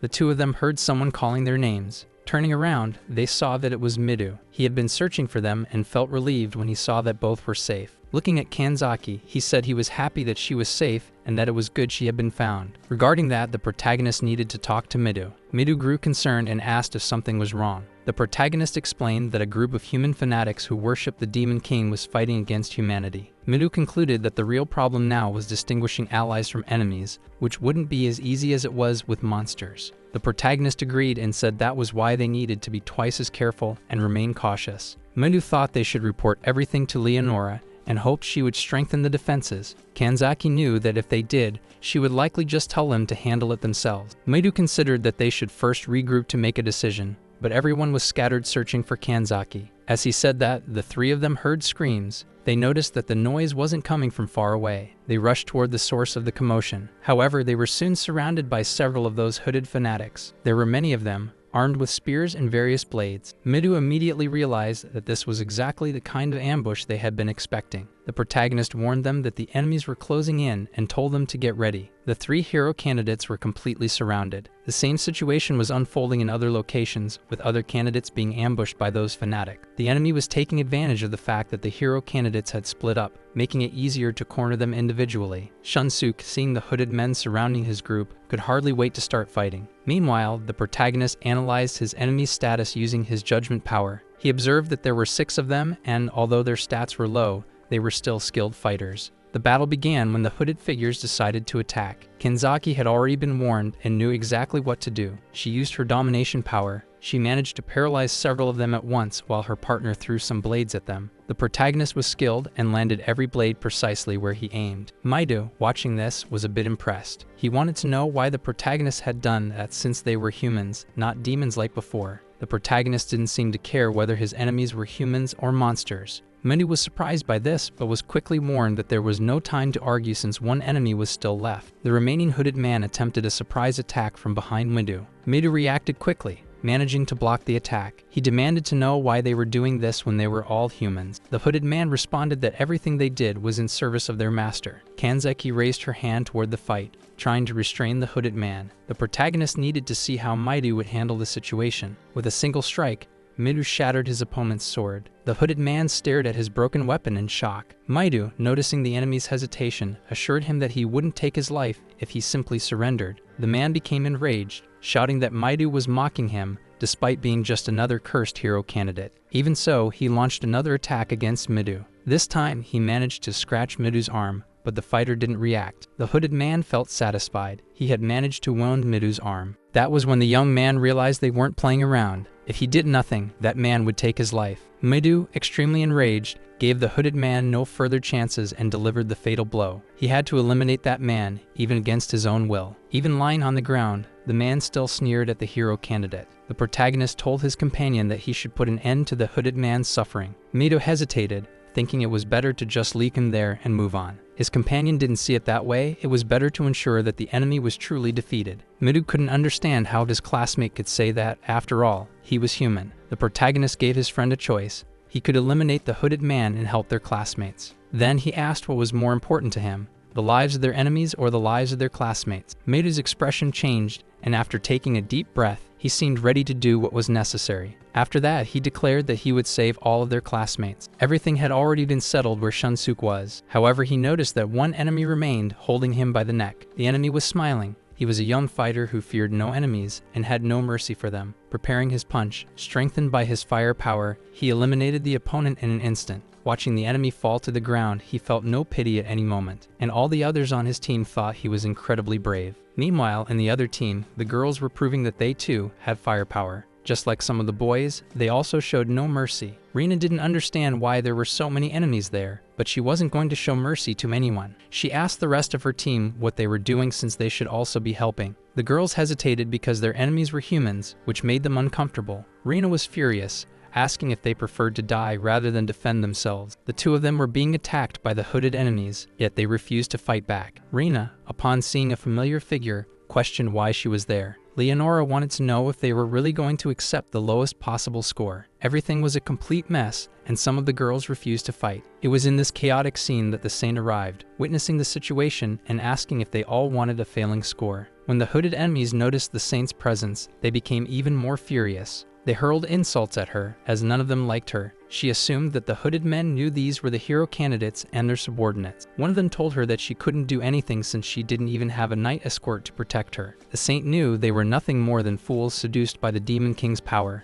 One of them, irritated by her words, decided to put an end to her speech. When they all tried to attack her at once, forming a siege, she simply smiled and ordered them to kneel. Even without understanding why they were obeying, they had no choice but to do so. Meanwhile, she merely watched as they were consumed one by one. The strongest among them, now lying on the ground, realized they couldn't move. Rina even compared the saint's power to that of her friend Kanzaki. The saint didn't appreciate the girl comparing her incredible power to something as insignificant as her friends. Annoyed, she proved that her domination ability was superior in every way. Rina was curious as to why the saint had wasted time saving her and her friends. Leonora stated that she would give them the lowest possible score because she preferred that they handle things themselves. Rina then asked if she should be grateful. The saint replied that it wasn't necessary. It was her duty to take care of her subordinates. At the height of her power, one of the hooded men dared to touch her cloak. He had the audacity to speak to her, asking what she planned to do with them. Sarcastically, she apologized to him and said she didn't realize there was still one of them left alive. Revealing her true nature, she ordered the girls to eliminate the hooded man. However, it wasn't just an order, it was an absolute domination from which they couldn't escape. All those who had initially refused to act were now being controlled. Even though they didn't want to, their blades moved exactly as Leonora commanded, and the entire scene was visibly shaking the girl's mental state. The other team arrived to help, but it was too late, and the protagonist could see what the saint was doing. Kanzaki also realized that Leonora's power was far stronger than hers, as she was able to control multiple people at once. The protagonist understood that she was dangerous and that they would need a countermeasure to deal with Leonora. 12 hours after the attack by the Demon King's followers,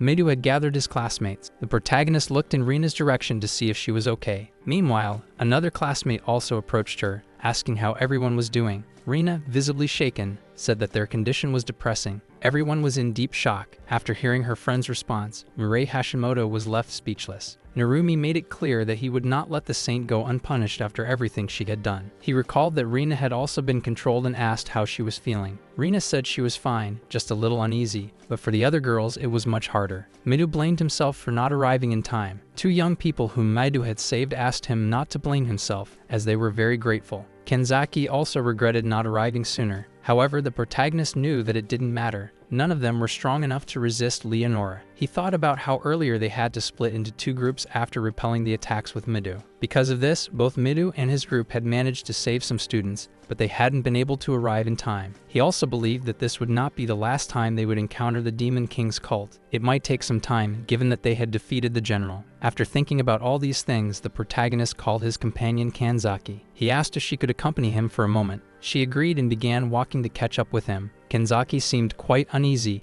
and asked the protagonist what he was planning to do. He replied that he would find a way to deal with Leonora's domination magic. Upon hearing that he wanted someone with a power similar to the saints, Kanzaki agreed to help him. The protagonist then asked his companion to dominate him first. Already uncomfortable about being in the same room as him, Kanzaki panicked upon hearing this. The next day, the kingdom held a grand parade to celebrate the summoning of the hero candidates. This demonstrated that, after the hero candidates had revealed their powers during the battle against the Demon King's cult, they had been welcomed with open arms by all the citizens of the royal capital. The parade included everyone's participation, and the most charismatic ones greeted people along the way. However, not everyone was entirely pleased with the event. Observing the scene, the protagonist thought that everything seemed suspicious and that this could be a scenario orchestrated by Leonora. If that were the case, she would be even more dangerous than he had imagined. Everyone had gathered outside the castle, where they remained for some time. Leonora attentively observed to ensure everyone was present, as she intended for them to return to Alpha City. The protagonist shared with Kanzaki the name of the city where they had been summoned, which seemed to be Leonora's territory. Midu asked if they would be returning with them. Leonora informed them that would not be the case, as Gaia would be responsible for taking care of them. Rina, smiling, commented that they couldn't return to their dormitories since they had been burned down. As she spoke and glanced to the side, she noticed that her friends were visibly uncomfortable.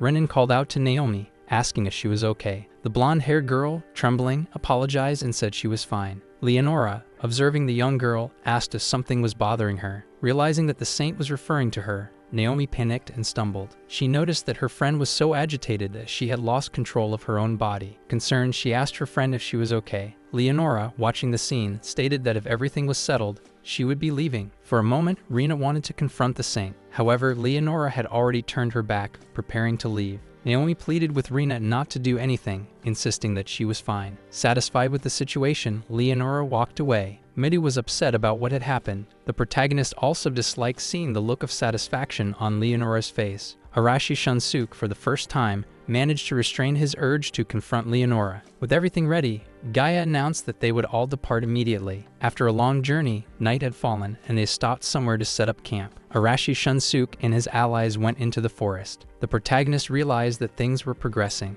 At this rate, Arashi would soon put his plan into action. Kanzaki asked the protagonist if he really thought they would go through with the plan. He replied that Leonora wasn't there and that there were only about 30 weak soldiers. Moreover, it was a perfect opportunity to eliminate Gaia, and under these conditions, there was no reason to stop them. Narumi was leading Gaia directly into the ambush he and his allies had prepared. The excuse used was that there was a monster resembling a dragon, but he pretended to be surprised when he didn't see the creature. Gaia found it dangerous for a dragon to be in that area and considered that he should report the incident to the home squad. As planned, Narumi shouted to get Gaia's attention. Pointing his finger in a certain direction, he asked the knight if he would really be able to handle that. Meanwhile, his friend Arashi Shunsu prepared his attack, appearing from above. He surprised the knight with a devastating blow. The quick young man used his wind power to dodge, saying he had barely avoided being hit. Gaia tried to escape the attack with as much agility as possible, but was still grazed, leaving part of his face wounded. Looking around and realizing he had fallen into a trap, he became visibly unsettled. Arashi Shunsuke was disappointed because, despite all his strength, it wasn't enough to eliminate the knight Gaia. Smiling, he remarked that the knight was quite resilient, but assured him he wouldn't stop there. When the knight realized that the young man was about to attack again, he managed to keep his distance. Arashi grinned even wider, saying that tough bastards were his specialty. He then used another ability called Ground Mine, which struck the knight Gaia directly. He made it clear to the knight that they were the ones who had led him straight into that trap. Slightly wounded, the knight leaned on his sword, glaring at the young man with hatred. Arashi asked the old knight if he had used mana to defend himself, as the attack had still injured him. Angry, Gaia commented that he couldn't believe they were so low as to resort to cheap tricks. Arashi Shunsuke made it clear to the knight that his only goal was to eliminate him, regardless of tactics. Right after saying that, his allies appeared from behind the trees, forming a circle. Realizing that he had no choice but to face the group, the knight prepared to give it his all, and from the knight's stance, the young man also understood that they had to eliminate him without showing any mercy. He remarked that it seemed there was no other way to stop them except by using his strength. With that, he pulled something from his pocket and tossed it into the air, creating a bright light in the sky. From afar, Midu, along with Kanzaki and the protagonist, saw the light and assumed Arashi had messed everything up. Seeing the light in the sky, the guards recognized it as a distress signal. One of them noticed Gaia's absence and considered that he might be in trouble. The other suggested that they should split up and check who was calling for help. However, before he could act, he was struck by a blade and taken down before leaving the area. The protagonist, calm and silent, wandered through the night, handling unfinished business. The group of guards, noticing the young man who had just attacked one of them with his blade, tried to resist but failed. The protagonist warned them that it was nothing personal, but they had to be eliminated, and so he proceeded to take them down one by one. Some of them attempted to fight back, but the protagonist was more skilled, leaving no openings for counterattacks. He needed to keep the situation as calm as possible. After the intense light appeared in the sky, he had no choice but to resolve the problem. The guards kept advancing toward him, only to be defeated in equal measure. Despite their numbers, their greatest disadvantage was their lack of skill. They couldn't understand why a hero candidate was doing this. Approaching them, the protagonist stated that he didn't have time for their questions. Back at the scene where the hero candidates had cornered Gaia, several of them were trying to fight against the skilled knight. The hero candidates, using their latent powers like the wind spear, attempted to subdue the knight. Another, with the power to empower allies, enhanced his strength and attacked Gaia. Even in a situation where he was clearly at a disadvantage, Gaia was difficult to suppress.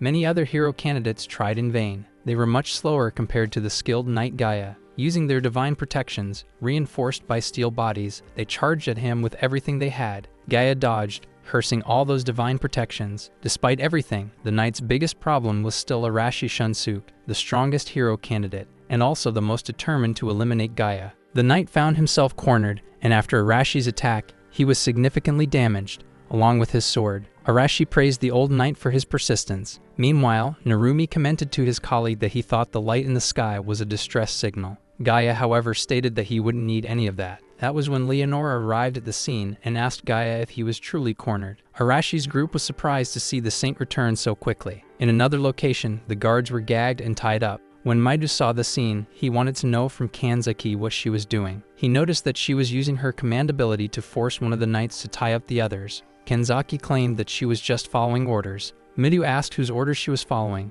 Rina found it unexpected since Kanzaki usually ignored others and any requests they made of her. That was when the protagonist arrived, apologized to Midu, and explained that she was following his orders. Midu was surprised by his friend's actions. Kanzaki informed them that she had captured 7 guards, but the others had escaped. When Midu heard the protagonist say that he had taken care of the rest, he wanted to know exactly what he meant by that. Kanzaki, upon hearing that the protagonist had eliminated the others, assumed that he was simply being stopped as always. Midu asked why the protagonist would do such a thing. He responded that he did it because he was certain that Arashi was busy dealing with Gaia. Midu then understood why he hadn't found Arashi anywhere. Rina wanted to know if this was the rebellion plan that the protagonist had mentioned last time. With a serious tone, the protagonist asked what the point of the question was, considering that the tied-up men should be answer enough. Midu couldn't believe that the protagonist had joined Arashi Shunsuke, as he thought they were allies. The protagonist made it clear that he was simply doing what he believed was right. His perspective was different. He believed Midu shouldn't waste time with him and should go find Arashi instead. Knowing that the protagonist was right, Maidu said that there was no more time for discussion. He called his group so they could stop him as quickly as possible. Leonora, observing the scene, realized that Gaia was at a disadvantage. She declared that it was a pitiful sight, even though the effects of time were unavoidable. Narumi turned to Arashi to ask what his next decision would be. Arashi Shunsuke, after everything that had happened, couldn't just act as if nothing had occurred. The others were aware that she was responsible for controlling everyone around her. Arashi stated that certain conditions needed to be met, such as possessing a large amount of mana. For them, who relied only on divine protection and had no familiarity with mana, the situation became even more difficult. Arashi Shunsuke didn't want to hear anything more from that woman. He only wanted to test his abilities in direct combat. The saint, smiling, said that his provocation was insignificant and accepted the challenge. Gaia trembled at the possibility of the saint using her abilities to manipulate the hero candidates. Leonora made it clear that she was a saint. Furthermore, she was the most beloved by the creator compared to those mere hero candidates. Charging toward her, Arashi was determined to continue the fight. The knight, impressed by the candidate's skill, made a move to confront him. The saint stopped his action by placing her hand in front of him. Then she summoned the earth to attack Arashi Shunsuke. He hadn't expected such an intense attack and was thrown far away. Immediately after, the saint called upon the wind to strike him again, sending him flying once more. Caught in a whirlwind, he was tossed even farther. Fortunately, his friend Narumi, who also had wind powers, managed to catch him in the air. The others feared for his life. When one of them called out his name, the merciless saint unleashed her flames upon him. Leonora then summoned water and hurled it at another opponent, submerging him. The one who was hit struggled to breathe, desperately trying to call for help. In the end, he collapsed on the ground, unable to recover his breath. From above, Narumi, still holding Arashi, watched what the saint had done. Smiling, she asked if they had given up yet. Observing the situation, she saw that they were still determined to continue. Highly agitated, Arashi Shunsuke declared that she had not won yet. A voice called for everyone to stop for a moment. It was Midou who had arrived and demanded that the fight cease immediately. He also addressed Arashi, questioning what the true purpose of all this was. From above, the young man challenged Midou to try stopping him on his own. Midou then turned to the others and asked if they really agreed with their companion's actions. Narumi apologized, but he admitted that he could no longer trust the saint or the knight Gaia. Midou understood what was happening, while Rina stated that she agreed with Narumi. Rian explained that if they were going to do this, it would be better if they all joined forces. Hashimoto found Rina's attitude strange since she had always been peaceful. Midou was sweating, trying to choose a side, but the words wouldn't come out of his mouth. Leonora made it clear that in this situation, they were still fighting among themselves. The saint also made it clear that at this stage, they were all responsible for starting a rebellion, and that they shouldn't expect her to forgive them, even if they stopped the rebellion at that moment. The saint's words took everyone by surprise. All that was left was to wait for her next move. Leonora called upon the wind to destroy her enemies. She unleashed her power against Midou and those with him. Narumi, seeing the scene, declared that he wouldn't allow it. The people struggled against the whirlwind created by the saint, but Narumi was being pulled downward. Many of them were sucked into that vortex. Luckily, Midou managed to escape.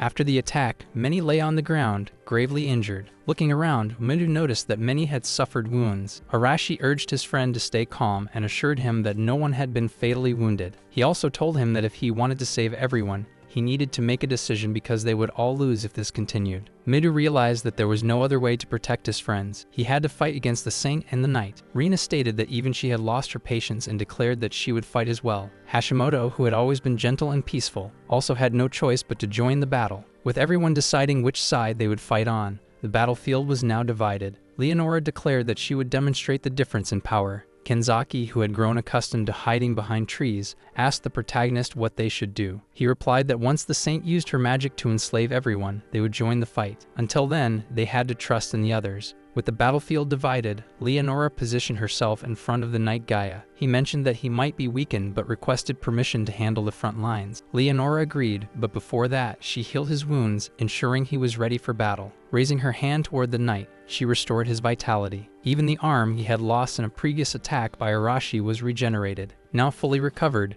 Gaia displayed his determination to face the battle. On the other side of the battlefield, Midou Shuji and his allies prepared to confront Gaia. Narumi understood that although they had managed to corner him before, the situation was now different. Rina warned that with their increased numbers, they were stronger and had a better chance of victory. Leonora informed Midou that he could attack at any time, considering this battle a test. She stated that if he couldn't defeat her, he would never become a true hero. Midu organized his allies to provide cover during the confrontation. With that, he advanced directly toward the knight Gaia. From his very first move, Gaia noticed that the young man's sword had extraordinary qualities. Because of this, he strategically retreated to avoid direct confrontation. He assessed that fighting Midu with conventional weapons would be unfeasible. Leonora summoned water and commanded it to pierce through her opponent. Spears of ice emerged and rapidly advanced toward Midu. Seeing the danger, Rina used her fire power to melt them before they could hit him. Smiling, Leonora pointed out that some still remained. Midu, alert to the attacks, struck down the remaining spears with his sword.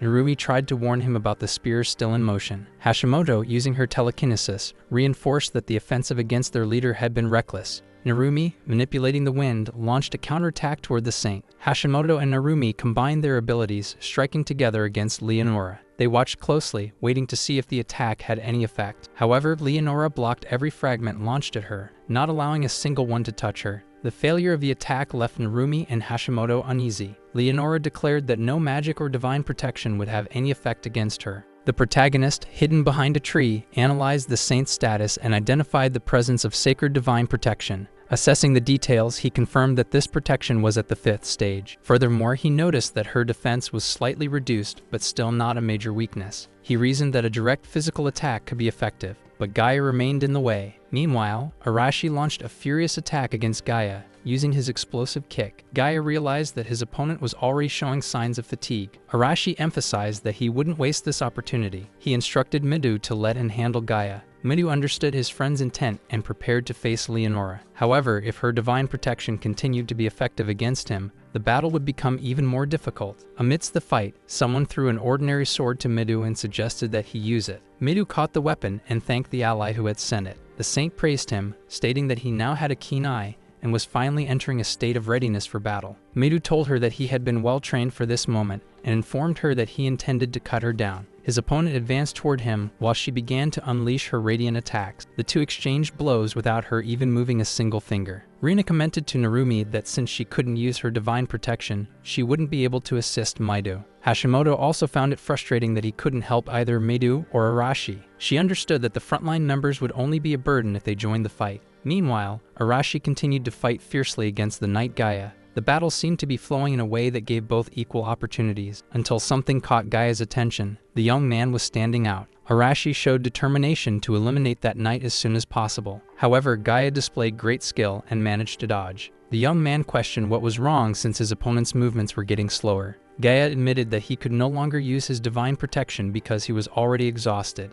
Meanwhile, Leonora continued to unleash all her divine protection with fire elements against Midu. He, in turn, managed to dodge almost all the attacks. Midu assessed that if things continued that way, the situation would become unfavorable, as long-range attacks could eliminate him. He pondered what he could do to surpass Leonora. Midu still hoped to find a way to defeat Saint Leonora. Meanwhile, the battlefield remained highly tense. Leonora warned Mido that in that country, there was no one capable of resisting her attack. Mido thought he needed to find a way to avoid long-range attacks or get closer to her. The situation was not easy for him. Divine protection wasn't working, and without it, Rina and the others couldn't help. He knew he needed to get closer to her faster than ever. As the saint observed him, she wondered what he was plotting. For that reason, she called upon the wind and launched a strong gust towards Midu to stop him. Even seeing Leonora directing the wind attack against him, Midu charged at her with full force. He was determined to end everything as quickly as possible, but he stopped when he saw her place her hands on the ground and call upon her power. Midu felt the ground beneath his feet shift. After that, she summoned fire and unleashed a massive flame upon him. Rina screamed for her friend, who had just been hit by a blast of fire. After attacking Midu, Leonora thought that he was storing power within himself to finally strike her. She believed his power was formidable, but so far she had been superior to him. Arashi continued to challenge the knight Gaia. He thought that he couldn't use his explosion and tried to find a way to defeat that old man. Gaia noticed that he was avoiding attacking and pointed it out, as it was written all over the young man's expression. Since the young man took too long to devise an attack plan, he ended up being struck. Severely wounded, Arashi believed he couldn't be defeated so easily by that old bastard. Gaia thought he was nothing but an amateur. In the end, this was what happened when one couldn't use divine protection. Wounded, Arashi thought that this was not his true self, and he declared that he didn't need explosion power to prove how strong he was. Even as Gaia placed his sword on his shoulder, wounding him, Arashi still resisted. Gaia was impressed by the young man's willpower and determination. He didn't know exactly what these people were, but the young man wouldn't go down so easily. With that, Araki managed to land a punch on Gaia's face. Even injured, Araki would never allow himself to be defeated by someone who wanted to subjugate him and his companions. He threw such a powerful punch at Gaia's face that it sent him flying. And after landing on the ground, Gaia started coughing, staining the area with red. Seeing the old knight on the ground, Araki Shunsuk, excited, shouted that he had defeated him. Meidu thought it shouldn't be like that because his friends were suffering. He didn't want to see anyone in that condition anymore. Leonora praised Meidu for being so perceptive and still standing in that battle. Meidu was willing to try again. She explained that no matter how many times he tried to impose his will upon her, all attempts would be in vain. Meidu was tired of everything and wanted to put an end to the saint's words as quickly as possible. Leonora noticed he was coming at her with full force and decided she wouldn't hold back this time. Charging straight at Leonora, Meidu managed to lightly scratch her arm. The saint, looking at her arm, couldn't believe that young man had managed to scratch her, even if only superficially. She was upset because she had let her guard down a little,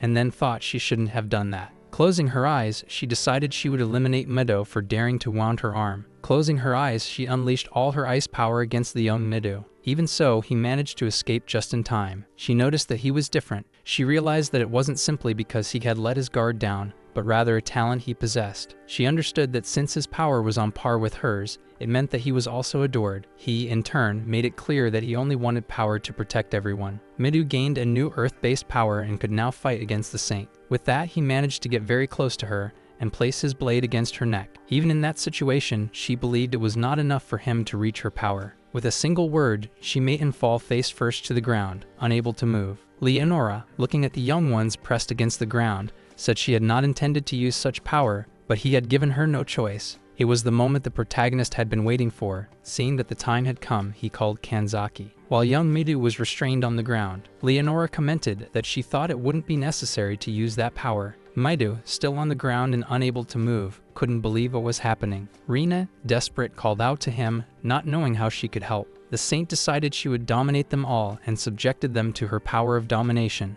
Narumi concluded that he couldn't move even a single millimeter. Leonora, sarcastically, said they had all done well and that she would give them a passing grade. She looked to the side and seeing that Gaia had been defeated, lamented it. But he was merely a knight and could be replaced. The saint was certain that as long as she could control the hero candidates, everything would be fine. Narumi, regarding her power, believed that the fight had been futile from the beginning. Meidu thought that if there was no countermeasure, everything would be in vain. Leonora explained that the reason she was able to summon hero candidates was that, at the right moment, she would control them. She said that otherwise, they would all be seen as a threat to the Empire. And she was speaking when several blades were thrown in her direction but were blocked by a wave of mud. The wave of mud protected her integrity and sent the blades directly to the ground. Leonora made it clear to the protagonist that she knew he had been hiding all along. The protagonist walked toward her while she was still speaking. He said he was surprised that he had caught her attention despite being just an ordinary person. The saint commented that from the beginning, she had felt something strange coming from him, saying that his composure was incredible. She also told him that she was disappointed because she had never imagined he would take part in an unwinnable battle like that. The protagonist, confident, looked at the saint and said that whether it was an unwinnable battle or not, he would be the one to decide. She asked him to show her instead of just talking, and she subdued the protagonist as well with her power, telling him not to move. The protagonist, looking at the power surrounding his body, thought he was seeing something. The energy of enslavement was visible to him. The saint, satisfied, saw that the protagonist was finally understanding the energy she possessed. Leonora believed that as long as she used that submission magic, she would keep the protagonist still. However, he was merely pretending to be controlled and managed to wound her. Using his pistol, after noticing that he had only injured her shoulder, he said he had made a mistake. Leonora was unsure how he was still able to move freely despite being certain she controlled him. He shot at her again. Leonora wanted to know what kind of weapon that was, thinking it must be strong enough that she couldn't keep up with it. He explained that it was a weapon capable of eliminating multiple people in his world, but with limited bullets. She would need to remain calm since the domination magic was not working. Leonora commanded the fire to burn her enemy. She smiled, believing her opponent had let his guard down. She grew angry when she realized that only his cloak had been burned. While she was focused on burning him, he moved so quickly that she couldn't perceive it. The protagonist warned her that by simply observing her fight against the others, he had realized she was not suited for close combat. He thought that he had taken a gamble by risking passing through her control. He remembered when he asked his friend to dominate him. The protagonist also recalled that his companion had been greatly startled by his request. Becoming flustered and red-faced, she said she didn't like that at all but was willing to do it. He told her it wasn't the nonsense she was thinking. He had merely researched magic, but he had discovered something interesting. The ability cast first would take priority over the newly cast ability. She asked if by using her magic first, she could nullify the saint's enslavement magic. He said that this possibility existed. Supposedly, divine protection was stronger than final magic. Kanzaki thought that this could be true, but the saint's enslavement magic was even stronger. The protagonist warned that, in terms of technique, everything came down to proficiency and skill. She thought that even if that were the case, if she used her magic first, she would still lose control over the situation. She mentioned that the possibility was small. This reminded him of the situation with Steady's domination. At that time, he thought that the monsters had obeyed her. What he meant was that his magic had been cast before hers, which was why the monsters did not obey her. The protagonist made it clear that the same could happen with Leonora's enslavement magic. He explained to Kanzaki that everything would be a big gamble, and that they needed to test it to learn more about that magic. Leonora couldn't believe that Kanzaki's power was surpassing hers. The protagonist found it interesting that Leonora had noticed this. He said that the saint was right at that moment because he was under Kanzaki's domination status. Annoyed, the saint thought that everything was nothing more than cheap tricks. The protagonist declared to the saint that this would be her end. They took advantage of her weakened state and placed shackles on her that blocked the use of her powers. The protagonist already knew their effects, which was why he borrowed them from the Demon King's cult. Leonora wanted to know what the protagonist intended to do with her. He told her that he would set her free if she could take them back to their homeland. Even in that situation, Leonora revealed that the power she possessed was only for summoning. The protagonist thought she wasn't lying, and when he checked her status, he could tell that she had no other hidden technique. He wanted to know if, by defeating the Demon King, they could return home. She warned that summoning people from another world required a great amount of power. She explained that it was by the Creator's power that they had been summoned, and that, once they completed their mission, they were supposed to return. The protagonist wanted to be sure that after defeating the Demon King, they could go back home. The saint stated that she had summoned several others before them, but none had been able to get close to the Demon King. The protagonist wanted to understand what had happened to the heroes summoned before them. She revealed that almost all of them had been defeated. Some might have escaped, but she wasn't sure if that was true. The protagonist knew that hearing something like this would demotivate everyone, which was why she had never said anything before. Leonora warned that sooner or later, the Demon King's army would attack them and that they would have to fight. The protagonist knew they had no choice. The saint warned that to survive that battle, they would need the support of that country. He raised his hand, holding a blade. However, his friend Midu placed a hand on his shoulder and asked him to stop. The protagonist asked why he was trying to intervene, thinking that he had already chosen a side. Midu rebelled because he believed he could return home, but wanted to maintain his status as a hero candidate. He was reminded that they had already started a rebellion, in case he had forgotten. Kanzaki agreed with Midu. Leonora suggested that they could pretend that nothing had happened. The protagonist thought the proposal was reasonable, but knew that if they let her escape, they wouldn't have another chance. He knew that all the saint needed to do was eliminate Kanzaki, and she would certainly do that as soon as she was freed. Midu carried the guilt of having eliminated a saint on his shoulders. He believed that if they talked to her, she might change. Hashimoto agreed with Midu. After all, not everyone was a fighter, and hunting down criminals would be difficult. Rina also agreed and thought they should find a way to make her keep her promise. Narumi sided with the protagonist, believing that after everything, they should eliminate her. Midu agreed with the others, but knew that if they eliminated the saint at that moment,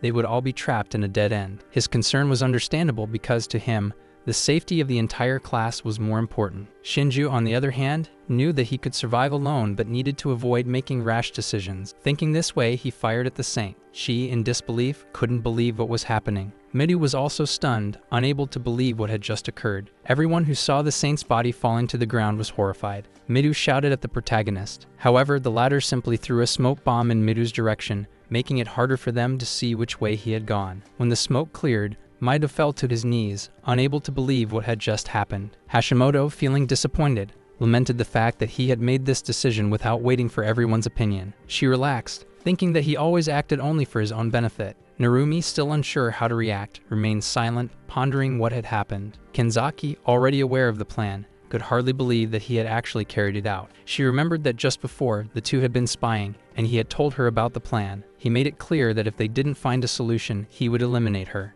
At that moment, she responded that she understood the situation. He had also said that even without a way to return, he would still protect the saint. The protagonist then revealed that at that moment, he would eliminate Leonora and escape. Kanzaki questioned whether he would really bear the burden of eliminating the saint alone. He believed that this was the only way to ensure that everyone else could return safely. The protagonist warned her that she should use her domination powers to negotiate with that country. Kanzaki was worried about what would happen to him. She remembered when he asked her not to worry about him. Now standing still and looking up, she got lost in thoughts about him. Meanwhile, somewhere, someone was talking about the hero candidates. A person reported to their sovereign that they had already tried to eliminate the candidates several times. Listening attentively to everything was Windbird, the supreme general of the Demon King's army, one of the 4 celestial kings, the King of Wind. The protagonist walked alone through the forest, absorbing the silence around him. Stopping by a stream to hydrate himself, he thought that 2 days had already passed since the incident. The feeling of loneliness and the weight of the situation made him reflect on what had happened. He also believed that he was already close to a city. He felt that he was approaching a point of new beginnings. He then decided to find a higher place to get a better view. Climbing a hill, he confirmed that he was indeed near a city. It was about half a day's walk away. As dusk set in, he moved away from the main road, traveling through tall vegetation to avoid being seen. He knew he would not be welcome if recognized. Getting closer to the city walls, he observed that his only chance of entering would be by climbing. The main gate would not accept a criminal like him. With agility, he used a rope to scale the walls and entered the city. Now inside the city, he thought that he needed to earn some money. What he had collected from the guards he had defeated was not enough to even get started. He stopped in front of a tavern. The place seemed like a good starting point to earn some money. The tavern was far from being a busy place. There were a few people drinking and chatting, but the atmosphere was calm. As soon as he entered, he was greeted with a friendly wave. Approaching the counter, the attendant asked what he would like to order. The protagonist ordered something to drink and also something to eat. A man who was drinking at the bar, as if he had never seen the protagonist before, asked if he was a traveler. The protagonist replied that, in fact, he had been forced to leave his homeland and was now looking for work. The man asked if he was fleeing from the invasion of the Demon King's army, but seemed hesitant in asking. The protagonist then got straight to the point and asked the man if he knew of any jobs that didn't require identification. The man thought for a moment and suggested that he become an adventurer. Intrigued, the protagonist wanted to know more about the type of work adventurers did. The man explained that he could accept any job requests from the guilds. He made sure to warn him, if he had no skills, he would be eliminated quickly. The protagonist was no novice, but another man in the tavern commented that when he entered, he was alone without any visible equipment.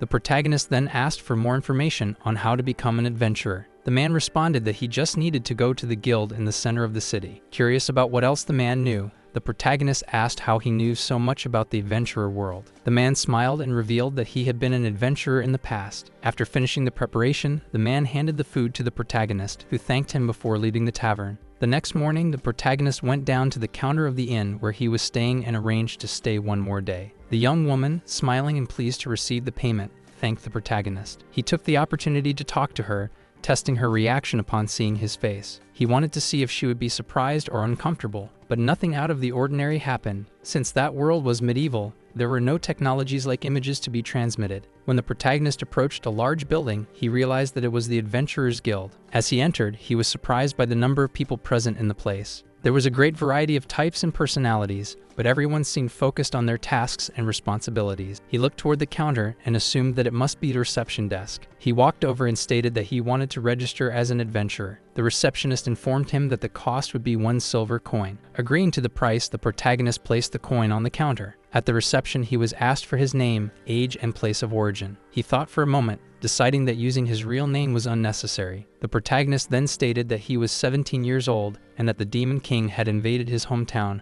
forcing him to flee. The young receptionist, understanding the situation, said she would register him with that information. He had no idea that the codename he used in his original world would be the same in this one. After stamping the registration, the receptionist informed him that everything was set. She then explained how the guild system worked. Adventurers were ranked from A to F based on their achievements. Since he was new to this world, he was registered at rank F, the lowest. She also informed him that all available missions were posted on the notice board. The protagonist looked at the rank F mission board and noticed that one of the tasks involved gathering medicinal herbs. He wasn't exactly sure what kobolds were, but he believed he could handle them. He then decided to accept the mission to subdue the kobolds. As he examined the notice board, 2 men approached and caught his attention. They commented that they had never seen him around before. Additionally, they said that for a boy with no experience, that mission would be impossible. The protagonist simply looked at the two, curious about them. He thanked them for the warning and said he preferred to continue alone and in peace. The hunters, however, thought he was being arrogant, especially for a brat. From a distance, someone noticed that the hunters were once again trying to pick a fight with a newcomer. They believed that boy needed to be taught a lesson in some way. When the hunters attempted to attack, they were swiftly overpowered by the protagonist. He looked into their eyes, showing his absolute confidence. The adventurer who had started the fight was now begging to be released. He told his companions that it would be a good idea to teach those bullies a lesson. His comrades, accepting the proposal, charged at him, with the protagonist, quick and skilled, dodged their attacks with ease. When the confrontation ended, the hunters were all on the ground, defeated. The others watched as he walked away unconcerned, without looking back. The protagonist thought that this must be the average level of adventurers and concluded that they were weak. Outside the guild, he reflected on the mission and decided that he wanted to complete it as quickly as possible. He entered the forest and looked at the paper with the mission details. He needed to find and deal with some kobolds. That was when he noticed a footprint on the ground. Following it, he found several more and decided he should continue in that direction. As he walked, he observed carefully. The footprints seemed to belong to an animal, making him even more alert. He cautiously ventured deeper into the forest to avoid being caught off guard. Soon he realized that there were several of them and that they were good at hiding. He assumed they might be the kobolds from the mission. But then, an enormous presence approached from behind him.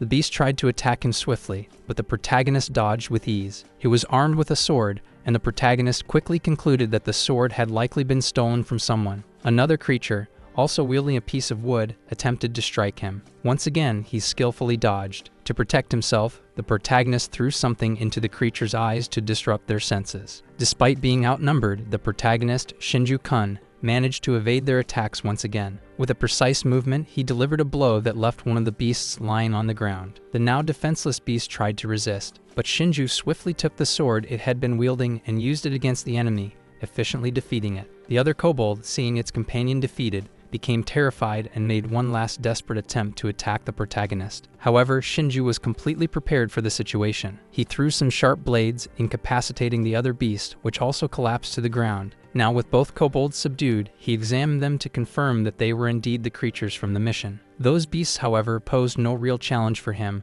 and he thought he could continue hunting more of them. Back at the guild, everyone watched Shinju, impressed by his feats. Some seemed to think his victories were incredible, further boosting his reputation. To prove how many kobolds he had defeated, Shinju placed the beast's ears on the counter, as required by the guild. The suspicious attendant asked if he had hunted all of that by himself. He replied in a relaxed tone that hunting the beasts was easy, but the difficult part was the time he spent finding them. Although his combat skills were good, he admitted that he still needed to improve in exploration and tracking. Hearing this, some people around began to speculate about Shinju's true level. They wondered if he might be more qualified than he appeared, perhaps even a rank C adventurer. However, the attendant quickly discovered that he was just a novice. She then prepared to hand over the reward and asked him to wait a moment. Shinju was satisfied with the amount he had earned, considering that with this reward, he could continue his search and even improve his network of information within the guild. While waiting, however, a tall man approached Shinju. The protagonist, suspicious, asked if he had any business with him. The man explained that he was a rank B adventurer and the person in charge of the guild's branch. Shinju, curious, waited for him to finish speaking. Then he asked if he was the same person who had caused trouble for the guys earlier, the hunters he had defeated. The protagonist pointed out that those guys were the ones who started everything. Very angry, the man told him to stop lying because he knew that he was the one who had done all of that. Shinju-kun even tried to explain himself, but the man refused to listen. He said that there was no need to dodge because he was going to teach him a lesson. Standing in front of the protagonist, the man raised his arm with the intention of striking him. Demonstrating his skills, Shinju-kun simply dodged. He did this every time the man tried to hit him. Seeing that he couldn't land a punch, the man tried using his leg. He thought kicking would be easier. Even so, it didn't work. He lost his patience, and the protagonist decided to fight back. Seeing this, the man fell. After that, the protagonist told him that his movements were fast, but not fast enough, and that his attacks were too wide, leaving openings. Getting up again, the man asked what he was saying, ready to cause trouble once more. Once again, he was easily stopped but couldn't believe what was happening. The protagonist simply immobilized him and put him on the ground again. He told him that it seemed like he wasn't used to fighting humans. The man was frustrated, calling him a bastard. He admitted that he was strong and didn't need to have messed with his people. After that, the protagonist and the adventurer Lyle went to the tavern, where everything was explained. The two ate and drank for a long time. Later, the adventurer looked to the side, saw his companions, and said that it was his fault for not doubting them sooner. Frustrated, he ordered them to apologize immediately. He demanded that they apologize to both him and the protagonist. The protagonist said that as long as the misunderstanding was cleared up, he didn't mind, especially because he had some questions. Lyle was willing to answer his questions if it was within his ability. Shinju-kun started by saying that, as they could see, he was a traveler. He explained that the reason he registered as an adventurer was to earn funds to continue his journey. The man said that he was ridiculously strong and didn't know under what circumstances he was fighting. The protagonist took another sip. He revealed that he was looking for a method to travel to another world. Those words left all the adventurers startled. They began questioning whether that was even possible. However, one of them mentioned that the hero candidates came from another world. He was talking specifically about the method to enter the homeworld of those hero candidates. The adventurer said that to achieve that, they would need to be magic users, and they were not familiar with magic. The protagonist acknowledged that the information wouldn't be easy to obtain, but thought he might have a lead. The adventurer said that there could only be one person, the sage Urbano, who might be the right person to ask. Shinju-kun thought about this sage. The adventurer continued, explaining that he was a wise man whose counsel aided the country. The protagonist said that he had heard that name before. In fact, he had read about it in a book. He knew that elves were known for living deep within the forest. Lyle explained that one of them had lived for over 100 years and possessed great wisdom. The protagonist thought deeply about the subject and considered that maybe there wasn't magic strong enough. However, he wondered if some kind of magic could make it possible. They asked themselves whether the sage was still alive, but there was no one who had seen him. Smiling, the adventurer admitted that he didn't know much about it, and he didn't feel too bad for not having been able to provide useful information. However, the protagonist believed that the information was useful and enough for him at the moment. He said that it was getting late and that he should return to the inn. The adventurer still had a question. He wanted to know what the protagonist would do after discovering how to travel. He simply said he would leave that to their imagination. He left the tavern calmly. The next day, he was receiving the reward for his mission. The receptionist thanked the protagonist for his work. He paused for a moment and thought that a week had passed since the incident and that he had already gathered the money. Kyle appeared at the guild and asked if he had finished the mission, inviting him for some drinks. He apologized and said he would have something another day. The guys understood and said their goodbyes. Walking through the streets with a map in hand, he was satisfied because he had managed to gather information about the sage. Knowing the sage's location, he had no more reason to stay in that city. He was going to find the sage. In the city of Sacred Time Alpha, a meeting was taking place. It had already been a month since the incident with the saint. The one responsible for observing the hero candidates in place of the saint was Captain Henrik. Midu, during the meeting with that captain, thought he was doing a good job. The captain made it clear that the hero candidates were valuable assets to the country. Hashimoto, despite appearing confident in the captain, knew that something about him was suspicious. The hero candidates were informed that they would be mobilized. Midu wanted to know if this meant they were being sent to the front lines. The captain, without hesitation, said that was exactly the case. Showing the map to Midu,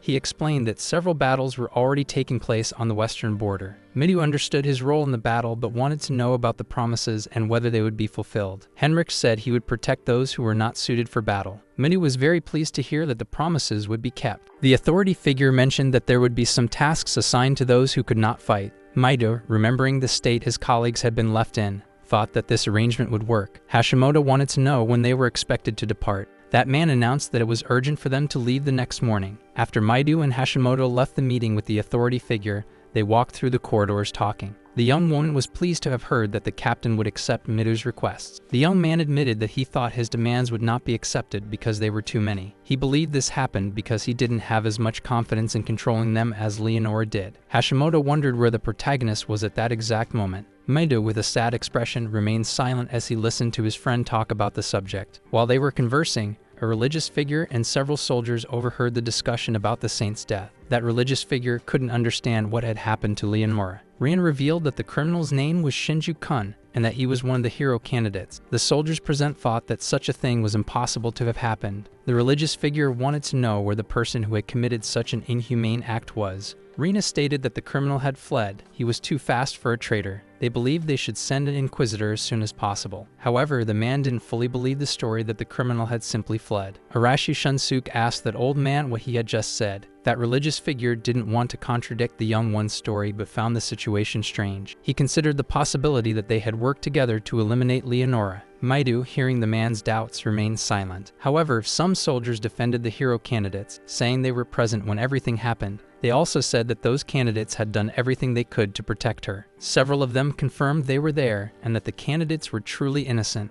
The religious figure, however, found this version of the story new, but if they were saying so, he would certainly believe them. He wondered if the man in question was as strong as he seemed. Midu explained that he had been hiding his true powers until the day of the incident. The man wanted to have a more detailed conversation with that hero candidate in his quarters. The young Kanzaki was pleased to see that her influence was working. The young talent, following the religious figure, thought that for now, they had overcome the situation. The girl said it made no sense to worry about the traitor. Maido, being kind yet concerned, agreed. They approached the other candidates, and it was revealed that they would be mobilized. Each of them received the news differently. Rina warned that it was too late for anyone to feel afraid. Not all hero candidates were good fighters. The question was whether only they would go to the front lines. Maido revealed that, along with them, the 8th Night Corps and Captain Henrich would also go. Kanzaki wanted to know about the information regarding Shinju-kun. She learned that a bounty had been placed on his head with a large reward. Sad, she simply understood what was happening. Midu grew concerned when he saw that Kanzaki was distant from everyone. If it depended on Henrik or the protagonist, he would be severely punished. The young woman by the window wished she had gone with the protagonist. The hero candidates were heading to the front lines. Some complained of exhaustion, wanting to take a break. Hashimoto set boundaries, saying they had already stopped for lunch. Some were visibly tired, and the journey was becoming monotonous,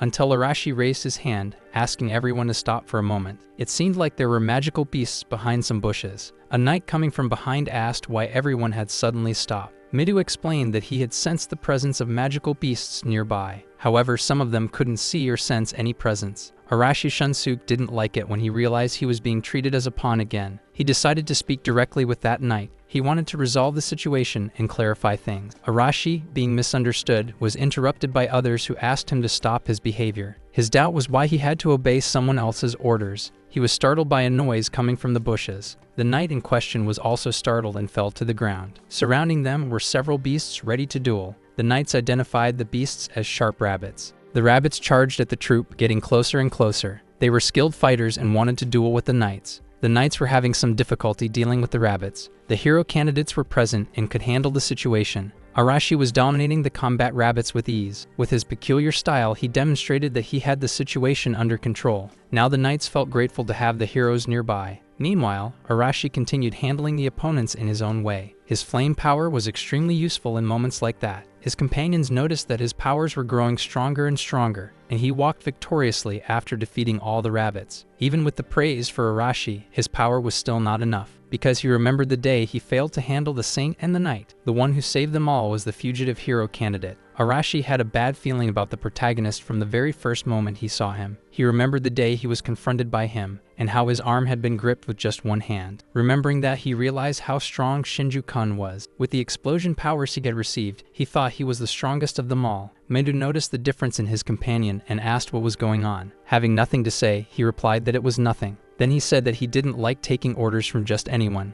The guards on the Great Wall noticed the arrival of the hero candidates. They were welcomed enthusiastically by Captain Amelia. She introduced herself as the captain of the Knights of the Western Border. Captain Henrich asked about the watchdog. It was said that he had died a week ago. While everyone was gathered, a loud noise drew a lot of attention. The sound came from the Demon King's army approaching them. With all the commotion, there would be no time to rest. Midu understood and asked everyone to prepare for battle. Arashi didn't mind facing a few more enemies. The soldiers rang the bell, announcing that the Demon King's army was on its way. It could already be seen from afar. Countless beasts were ready to invade the border walls. Looking down from the wall, they were shocked by the number of beasts. Captain Henrich's order was to reduce their numbers. The front line, armed with bows and arrows, would try to thin out the enemies. Other mages would cast fire magic to ignite the arrows. With the arrows infused with magic, the beasts were easily neutralized. The leader of the beasts ordered them to eliminate the humans. Many reported that they were not retreating even after being hit. At the border, everyone knew about the beasts' resistance and resilience. Midu wanted to know what he should do. Captain Amelia instructed them to follow Henrich's command. Several people had already descended to fight the beasts of the Demon King's army. Mido pondered over the situation. The candidates were observing from the top of the wall. The battle between humans and beasts was intense. The leader of the beasts didn't understand what was happening. Araki, with his power surpassing the others, subdued the beasts. He and his group were successfully managing the battle. The leaders of the demonic army were taking charge of the situation. Araki didn't care whether his opponents were demons. He continued handling them in his explosive way. The strength of the army was overwhelming and managed to breach the walls. The demonic beasts advanced on their opponents. The soldiers didn't even stand a chance against them. That's why it was crucial for the hero candidates to defend the knights. Menu was one of those hero candidates protecting everyone. Quickly, he became the target of the most powerful beasts. Realizing he needed to fight more fiercely, he requested his sword to extend. Now he could reach a greater number of beasts. His long-range combat would become easier to handle. Through that battle, the candidate noticed that his powers were evolving. Midu urged everyone to fight without fear, as it was a battle that could be won. That act encouraged the other candidates. To demonstrate leadership, he was the first to attack the army. He knew that if he showed any hesitation, his companions would also start to doubt. The protagonist had previously taught him the price of naivety. Hashimoto was also doing everything possible to keep encouraging the others. Meanwhile, Rina displayed her combustion powers. Kanzaki, with her domination ability, was able to assist in the battle, and despite all efforts, the two sides seemed evenly matched. The knights admired the power of the hero candidates. Under Captain Henrik's orders, they were to cover the heroes and push the demons back. Everyone showed they understood and immediately followed the orders. In the end, the battle seemed to be turning in favor of the humans, thanks to the hero candidates' help. Maedo, Rina, Arashi, and the others had done an excellent job. Captain Amelia raised her sword, declaring that the demon army had been defeated. All the knights celebrated the victory. However, Maedo didn't seem very satisfied. The captain wanted to know how he had fared in his first battle. Maedo responded that it had been a difficult experience, finding the battle complicated. Noticing the hero candidates' uncertainty, the captain told him that they were the main reason for the victory. He also explained that the enemies that day had been of mid and low rank. High-ranking demons, the captain said,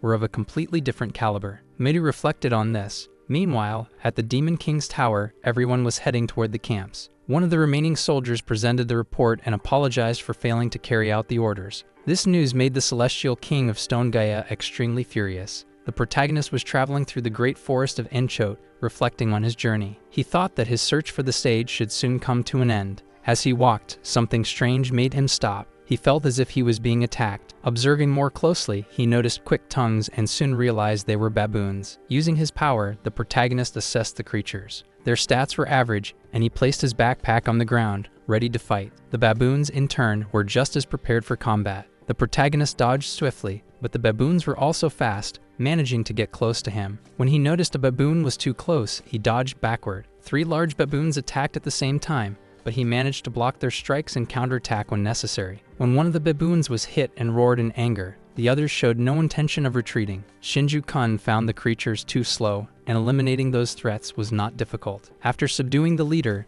the other baboons simply froze, staring at him. The protagonist then wondered whether he should hunt them down completely, but he noticed that even though they were defeated, more kept appearing. He wasn't sure why that phenomenon was occurring. Thanks to his assessment ability, he could even determine the creatures' ages. From the top of Mount Irigano, the protagonist could see the Reaper Wolf Mountain. Rumors indicated that the sage was at the top of that mountain. He believed there should be a small village nearby, but as he approached, he found the town in flames. He assumed they might have been attacked by the Demon King's army. And with all those high-level demonic beasts, his suspicions were correct. From above, the protagonist observed the scene. The place looked, from afar, like a battlefield. He noticed that the beasts were conversing among themselves, and one of them suggested capturing some humans for forced labor. However, they were also searching for the sage Elbana. The demons already knew the location of the sage's residence. The information came from reliable sources, which explained their urgency. One of the demons realized they were getting close and suggested resting there for the night. After all, the Reaper Wolf Mountain was known as the den of the Reaper Wolves. They knew that domination magic would be useless against high-intelligence magical beasts like the wolves. While discussing, they talked about the 4 celestial kings and how, despite the difficulty, they had even managed to subdue a dragon. For the demons, that task would not be easy, as they were weak in magic. The only choice left was to defeat the untamed magical beasts. The protagonist carefully observed the organization of the demonic army and quickly noticed the presence of a high-class demon named Hector. He decided to use his appraisal power on the demon to gather more information. After activating the skill, the protagonist confirmed that Hector was one of the few high-class demons in that army. But to his surprise, Hector quickly realized he was being watched. The demonic leader had extremely sharp senses. At that moment, the protagonist, to avoid being discovered, quickly withdrew, ensuring he wasn't seen by the demons. Hector, using his leadership skills, ordered the area to be searched. The lower demons began shouting and searching for any signs of humans. They rushed out, acting with urgency. Although aware of the growing tension, the protagonist remained calm. He didn't want to be captured, so he simply moved away from the area using his stealth ability. As he distanced himself, the protagonist noticed that some humans were still being held hostage by the demons. However, he knew that his mission was more urgent, reaching the sage Elbana before the demons did. Without hesitation, he continued his journey, determined to reach the sage before his enemies. He left the hostages behind since his mission took priority above all else. The protagonist advanced along the mountain trail known as Wolf Mountain, a region marked by the presence of wild and dangerous beasts. The ground was unstable, with loose rocks and low vegetation, which made each step more cautious, even though he was in a hurry to reach his goal. As he climbed the mountain, he felt a strange presence, a sensation that something was watching him. He knew it could be the infamous childless wolf, a legendary creature of the region. But what concerned him most was the growing feeling of being surrounded. Suddenly, howls cut through the mountain's silence, and the wolves began attacking the protagonist simultaneously. He remained calm, never letting his guard down, and quickly dodged their swift and deadly attacks. With an agile maneuver, he jumped onto a tree branch, observing the pack of wolves closing in. From up there, he immediately recognized them as the famous magical beasts of the mountain, the asterisk wolf and asterisk, creatures that had gained notoriety for their strength and intelligence. Determined to understand their capabilities better, Shinju Kun used his appraisal power to analyze the wolves. He realized that their attacks were formidable, but their true strength lay in the relentless hostility they radiated. In an unexpected move, one of the asterisk wolf and asterisk knocked down the tree, trying to make the protagonist fall to the ground. But Shinju Kun was prepared. Before being thrown down, he manipulated his mana to reinforce the tree's leaf, transforming it into a sharp blade. With precision, he used the improvised blade to block and wound the creature, stopping it momentarily. Despite his skill, the wolves kept appearing in increasing numbers. He reinforced his body with mana, feeling the flow of magical energy filling his muscles and bones. He knew that the conscious use of mana could enhance his endurance, something Leonora had taught him. This strategy, which had once made him vulnerable to domination magic, was now helping him withstand greater hardships. As he fought the beasts, he reflected on how constant mana practice could make him stronger, especially now that he was more aware of his power. He felt that he was on the right path but still needed more training to resist more complex magical attacks. Finally, after an intense confrontation with the pack, Shinju Kun reached the leader wolf. With quick and strategic movements, he disoriented the surrounding wolves and faced the pack leader. After a fierce battle, he managed to defeat the leader, and as expected, the other wolves fled without resistance, acknowledging their defeat. As he watched the pack scatter, Shinju Kun reflected on the lesson he had just learned. The strength and agility of magical creatures were immense, but his ability to manipulate mana and his constant training were crucial to overcoming such challenges. However, as he continued his journey up the mountain, the protagonist noticed something strange about the remaining wolves' behavior. They weren't retreating completely as he had expected. Something was preventing their movements, as if they were trying to stop him from proceeding. This piqued his curiosity, but he had no time to investigate further. With a satisfied smile for having overcome yet another challenge, the protagonist continued his journey up the mountain. He was nearing the peak when a new sense of danger arose. The presence of the Demon King's army was palpable. Upon reaching the mountain's summit, he witnessed an intriguing scene. The Demon King's army was attacking a young elf. The elf was determined to resist a little longer. This made some of the demons laugh at what she was saying. She closed her eyes, not wanting to see the moment she was struck. At that instant, Shinju appeared and rescued the elf so quickly that even the demons failed to notice. When the young elf opened her eyes, she realized she was still alive. That was when she noticed that a young human had saved her at the perfect moment. The demons did not like the idea of having another enemy. They demanded he identify himself, but the protagonist remained silent. He observed that there were 10 soldiers, with the leader being a high-class demon. He placed the elf on the ground, and she asked why he had helped her. The protagonist, in turn, wanted to know if she was a disciple of the sage Elbana. The young elf confirmed that she was his disciple. The protagonist explained that this was the reason he had helped her, as he had business with the sage. After using his appraisal ability on the girl, he realized she was a half-elf. The high-class demon Hector said it didn't matter who he was, he would be treated as an enemy. Hector then ordered the elimination of both of them. The protagonist's plan was to save the elf and make the sage owe him a favor. But to achieve that, he would have to defeat a high-class demon. Using his new ability, motion prediction, he was able to anticipate where the attacks would come from. The protagonist's movements were so impressive that the demons began to suspect he was more than just a mere human. They wanted to know who he really was. The protagonist relied on his foresight ability to engage in close combat. The demons began using a pentagram as a shield and launched magical bullets. Shinju observed and assumed it was some kind of demonic magic. The elf then used her magic, asking the spirit of the wind to blast the enemies away. The strong gust began diverting the magical bullets that were heading toward the two of them. Curious, the protagonist asked the elf if that was a spell. Excited, the elf replied that it was. Hector, realizing they were not advancing at the desired pace,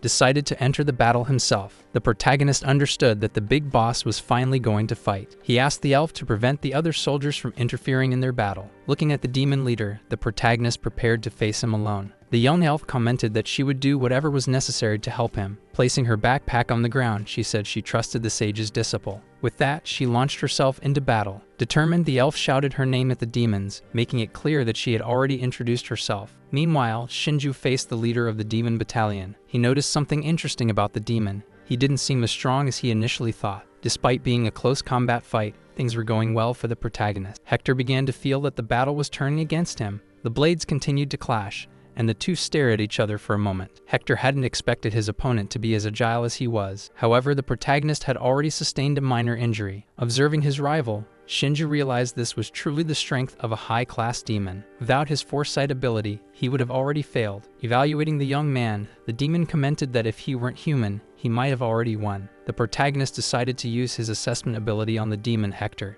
Besides his demonic skills and keen perception, Hector was also an excellent swordsman. Now all that remained for the protagonist was to attempt a new move to defeat him. After assessing each other, the two clashed again. Using a calculated move, the protagonist knew exactly what to do. He managed to dodge an attack that could have been troublesome, but this only piqued Hector's curiosity even more. Hector charged at the protagonist again and delivered another attack, injuring him once more. He thought it made no sense to see the future if the protagonist's body couldn't keep up with the movements. Hector noticed that his opponent was only dodging without truly counterattacking. When the protagonist activated his new ability and used it against Hector, he realized that the demon's agility was comparable to the speed of magical bullets. Even so, the protagonist managed to wound Hector. Hector couldn't understand what kind of device could be faster than a high-class demon. The protagonist had enraged Hector, who charged at him again. Even so, Shinju fired his ability once more. Although the ability was fast, it failed to hit Hector, who easily dodged. The protagonist stored the equipment for later use as he was out of ammunition. Now he only had one last ability left, creating blades as strategic points. Each of the protagonist's movements inflicted damage on the demon Hector. Cleverly, Shinju unleashed another ability on Hector, who was surprised by what was happening.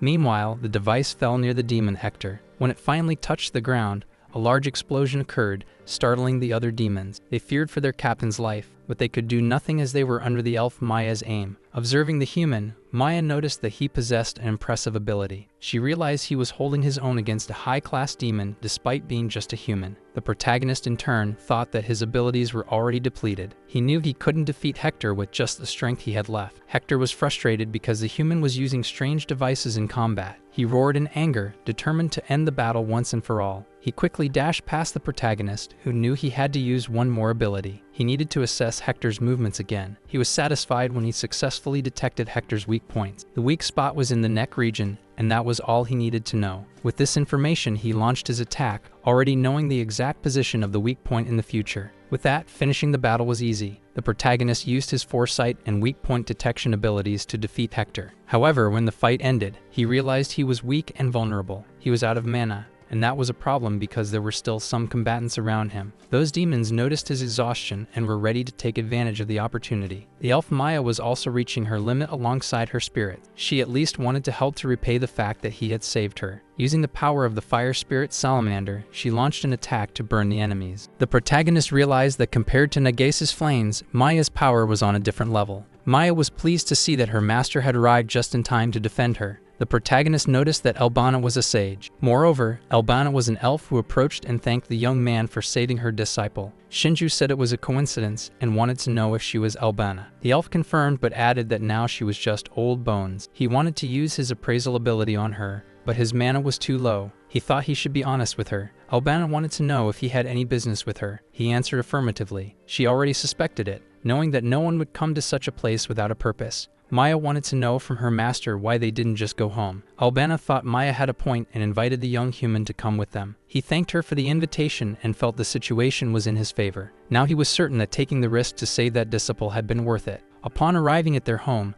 Maya was exhausted and wanted to take a bath. The protagonist, curious, asked why the sage lived in such a remote place. She explained that there were several reasons, the main one being her desire to return to nature. Observing the place, he noted that it was not an easy location to visit. She mentioned that a few people with abilities like his had managed to reach that place, were settled in. That was when he revealed that he was one of the hero candidates. Albana had heard rumors about it, but didn't know that the summoning had already taken place. When she mentioned the third generation, the protagonist became curious. He had vaguely heard something about it from Leonora. Albana believed that the ritual should not be performed again. She also mentioned that Saint Leonora planned to break the taboo and summon the third generation. Shinju commented that if it depended on Leonora, no one else would be summoned. Albana then asked why he had eliminated Leonora. However, she thought that Leonora had simply reaped what she had sown. Albana explained that she could not send him back using only her spells. Shinju said he understood but wanted to know if she had any clues about how to return. He concluded that he would need to eliminate the Demon King to find a way back. The sage believed that using demonic magic might make it possible to some extent.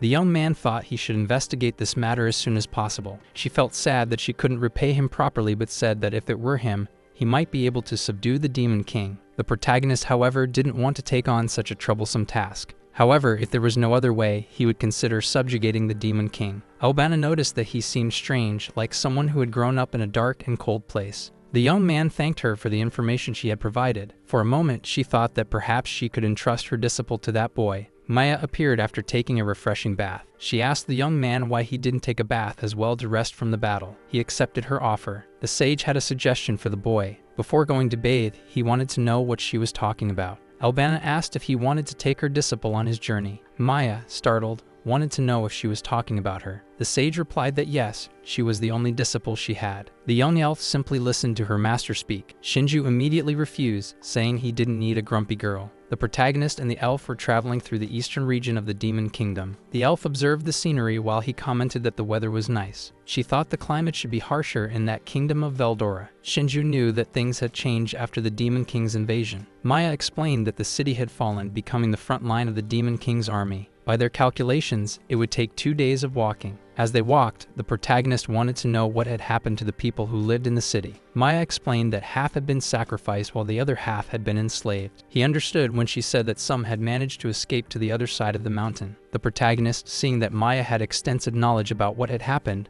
was satisfied to have her on his journey. He recalled the moment when he had said he wouldn't take her along. Maya, irritated, was deeply upset by his previous refusal. The sage, in turn, commented that Maya would be of great use to him, who had arrived so suddenly. The protagonist wanted to know what Maya would gain from accompanying him. She would gain experience since everything she knew was only theoretical knowledge. He found it strange that the sage was entrusting her disciple to the hands of a stranger. Albana explained that she was no longer capable of traveling. Although she appeared young, she was exhausted. She was grateful that someone had appeared to save her disciple. Maya also appreciated it, but the sage emphasized that the decision to follow the protagonist was hers alone. The protagonist then made it clear that he would only allow Maya to accompany him if she was useful, because his mission was to infiltrate the demon territory. The sage, seeing that Maya still didn't fully understand, explained that the choice was in her hands. The young girl, fascinated by having control over her own life, decided that she would go with the protagonist. During the journey, Maya was already exhausted. Shinju warned her that it was only the first day of the journey. She apologized, saying that she couldn't expect much from a sorceress's body. When he threw the backpacks to the ground and said he would rest for a bit, she was startled. She thought it was foolish, but he reassured her, saying that he wouldn't leave her behind. The responsibility of setting up camp was hers. When night fell, the two were eating something near a campfire. He watched Maya eat in silence until he broke it, telling her that she needed to understand that the journey would be dangerous. He wouldn't give up on returning to his world and didn't believe that Albana was lying. He wanted to know what her goal was. Maya,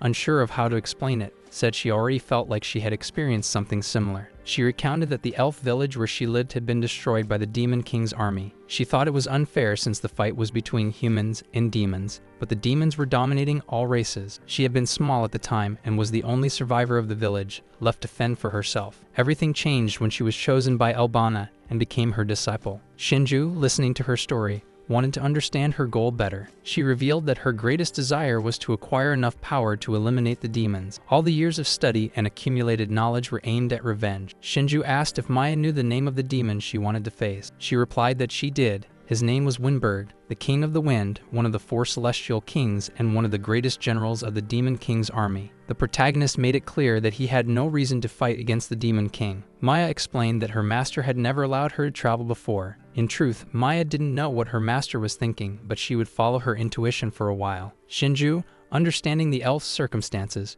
remembered what the sage had told him earlier, that he could handle the elf. He thought that if he left Maya without direction, she would probably die trying to take revenge. The elf apologized for bringing up such a heavy topic, assuring him that he didn't need to worry because she wouldn't drag anyone into her revenge. She also mentioned that she would place spiritual guardians around him, and that if monsters appeared, she would notify him. As they walked, the protagonist reflected on the 4 celestial kings of the Demon King's army, a great threat that they would certainly have to face. He looked to the side and noticed that the elf had already fallen asleep quickly. Shinju knew that facing Hector had been difficult, and with the 4 celestial kings ahead, he needed to strengthen himself before facing a confrontation of that magnitude. Despite that, he didn't see it as an immediate problem and chose not to worry about it at that moment. At the western border of the Holy Kingdom, a meeting was taking place with the hero candidates. Knights were present and already considered that they should go on the offensive. However, they still didn't know exactly where to start. Captain Amelia believed that reclaiming Fort Alice would be a great option. Captain Henrich did not agree with the idea of suddenly launching an offensive. There was a concern because he feared the reaction of the demon army. Captain Henrich simply observed the situation calmly. Meanwhile, Captain Amelia took charge of the conversation, believing that the enemy was underestimating their strength. She then asked a question to Mido, a young hero candidate, questioning whether his body was fully recovered. Mido responded affirmatively, saying that if it was necessary to fight, he would wield his sword once again. After the meeting, Henrich informed the hero candidates that the plan would be put into action the next day. Hashimoto was worried, questioning whether everything would go well. Medu believed that going on the offensive would be the best moment to act. Although Henrik thought the idea was reckless, he knew they could not disobey their superiors' orders. Hashimoto understood that none of them had a choice but to follow orders. Captain Henrich ordered everyone to rest during the night, knowing that Maidu was the key to the operation's success. Maidu, on the other hand, had a foreboding feeling about the situation, something beyond his control. The next day, everyone was near Fort Alice. Nige suggested that a surprise attack would be more effective if carried out at night. However, the captain informed them that the demons had keen night vision. Midu knew that the main objective of the mission was to defeat the enemy leader while the main force distracted the demons. He would take on the battle, as the leader would likely be in an elevated position. Looking at the other hero candidates, he asked if everyone understood the strategy. A knight approached the captain and informed him that the heroes had already initiated the operation. Captain Henrich gave the order for everyone to move forward. The knights entered Fort Alice. The demons immediately noticed the human presence. Captain Amelia's orders were clear. No one could escape. Meanwhile, the battle continued. The general watched from a dark corner, observing those involved in the fight. Maidu and the others advanced, searching for more soldiers. Despite encountering some resistance from the demon soldiers, Midu was leading the operation well. The more experienced fighters trusted his leadership. The captain ordered that no one lower their guard, as there was a high chance the leader was in the hall. At one point, they encountered a larger group of demon soldiers. They soon realized they were surrounded. The hero candidates, frightened, asked Midu what they should do. The captain ordered them to leave the rear guard to the others while they advanced. Midu commanded Henna to stay behind and support the group that was surrounded. She immediately complied, launching her flame attack. Meanwhile, up front, Midu continued clearing the path. The battle continued until they reached a massive door. The presence before the door caught the attention of Arashi, Midu, and the others. Although he was unsure who that person was, Maidu knew they were extremely powerful. The demon leader stood before them, and everyone could feel his malevolent presence. Some hero candidates, frightened, wanted to know who that person was. Arashi asked if he was the leader. That person confirmed, stating that his name was Stone Gaia, one of the 4 celestial kings of the Demon King's army. Hashimoto, noticing Kanzaki was shaken, commented that it was just a title. Mendu thought that the pressure emanating from that being was unlike any enemy he had ever faced. That leader seemed interested in assessing the strength of the hero candidates. Mendu had the impression that this being was there to test their limits and told everyone to prepare. He kept repeating to himself that he must not be afraid, knowing that if he were defeated, everything would have been in vain. With that, everyone engaged in battle against the leader. At one point, the demon army's chief placed his hands on the ground. Chanting invocations, he formed pentagrams of flames. The heroes watched with curiosity and caution, unsure of what to expect. Moments later, in the spot where the chief had placed his shield, the mud began to take shape, transforming into a golem soldier. The heroes, upon witnessing the scene, could hardly believe their eyes. Midu warned everyone to be extremely careful with that soldier. The hero candidates used their powers to try to contain the golems. Araki was also fighting with all his strength. He didn't hold back with his explosive attacks and soon realized that he could damage some of the golems with his power. After that, he looked at his master and said that those soldiers were nothing. The Celestial King simply glared in fury. The stone golem that Araki had destroyed began to reassemble itself. This startled the candidates, who watched the scene in disbelief. Araki found it strange that they were regenerating. Although weak and slow, they regenerated continuously. Even so, the other hero candidates charged in to help, attacking the stone golems. Everyone began attacking with their weapons and powers. Kanzaki, focused on the fight, was supporting another fighter from the rear. She restricted the golems' movements to prevent them from attacking her companions. Meanwhile, everyone was trying to attack the golems. Most of the candidates' attacks made little difference, and counterattacks came immediately. Even experienced candidates like Hashimoto were struggling against them. Not even Hashimoto's telekinesis was effective without being at a very high level. Even when completely destroyed, the golems returned to their original formation spots and transformed back into fighters. Araki commented that it seemed like the golems had no end. Narumi said he had seen a similar situation in manga before. He called Araki and Midu's attention. Narumi also suggested that the best way to end the situation was to defeat the summoner, so he asked the others to take care of the golems while he and Midu focused on the summoner. Midu and Araki were willing to face the Celestial King while the others handled the golems. The Celestial King believed they were underestimating his presence. Once again, he placed his hands on the ground and revealed another symbol. Several rocks began emerging from the pentagrams. These rocks seemed to be targeting Midu. He struggled a bit but managed to cut the rocks with his sword. Even so, he did not give up, though at one point he could hardly believe what he was seeing. The rocks seemed endless, and at a certain moment, several of them launched toward him. The others watched, worried for Midu's life, but this time he managed to escape the rocks. Despite being in danger, that maneuver seemed to have been just a distraction by the Celestial King. Araki took advantage of the opening while the Celestial King had his guard down and attacked. Araki thanked Mido for the opportunity he had given him. The curious candidates asked if Araki had managed to hit the king. However, that sovereign's abilities and defenses surpassed the laws of battle. When attacked,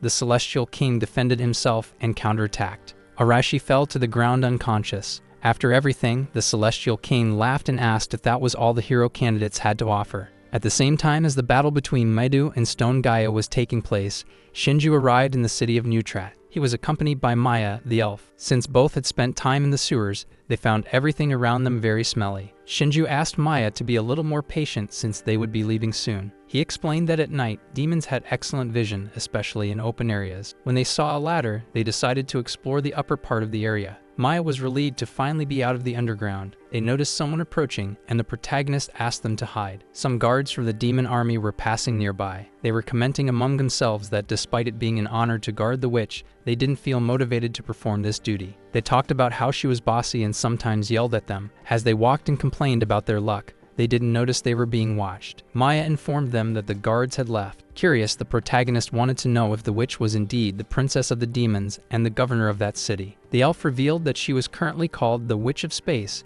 and that she was the protagonist's current target. The protagonist recalled the sage's words, who had said that this woman could grant his wish. He figured the problem would be reaching her since they couldn't just go without a plan. Shinju then suggested that they should first gather some information. He asked Maya to follow his orders and not act impulsively. From a distance, it was clear that the demons were relatively organized. Many were scattered throughout the city. Meanwhile, the two intruders observed the demons' movements. They found that, in some way, the demons led ordinary daily lives. Shinju explained that, just like humans, demons also possessed intelligence and intellect, which made them behave similarly. However, something caught his attention, and he pointed his finger at Maya. It was a group of humans who were under the demon's command. They were being punished for failing to complete their tasks. Maya was shocked, but the protagonist told her she didn't need to be so surprised. She was astonished to learn that he was already aware of what was happening. Maya seemed to already know about it, but seeing it with her own eyes was completely difficult to accept. The protagonist looked at Maya and was suddenly startled to see another person. He hadn't expected to be discovered so quickly. The demoness asked what they were doing there since they weren't demons. The two intruders were startled upon seeing the demoness.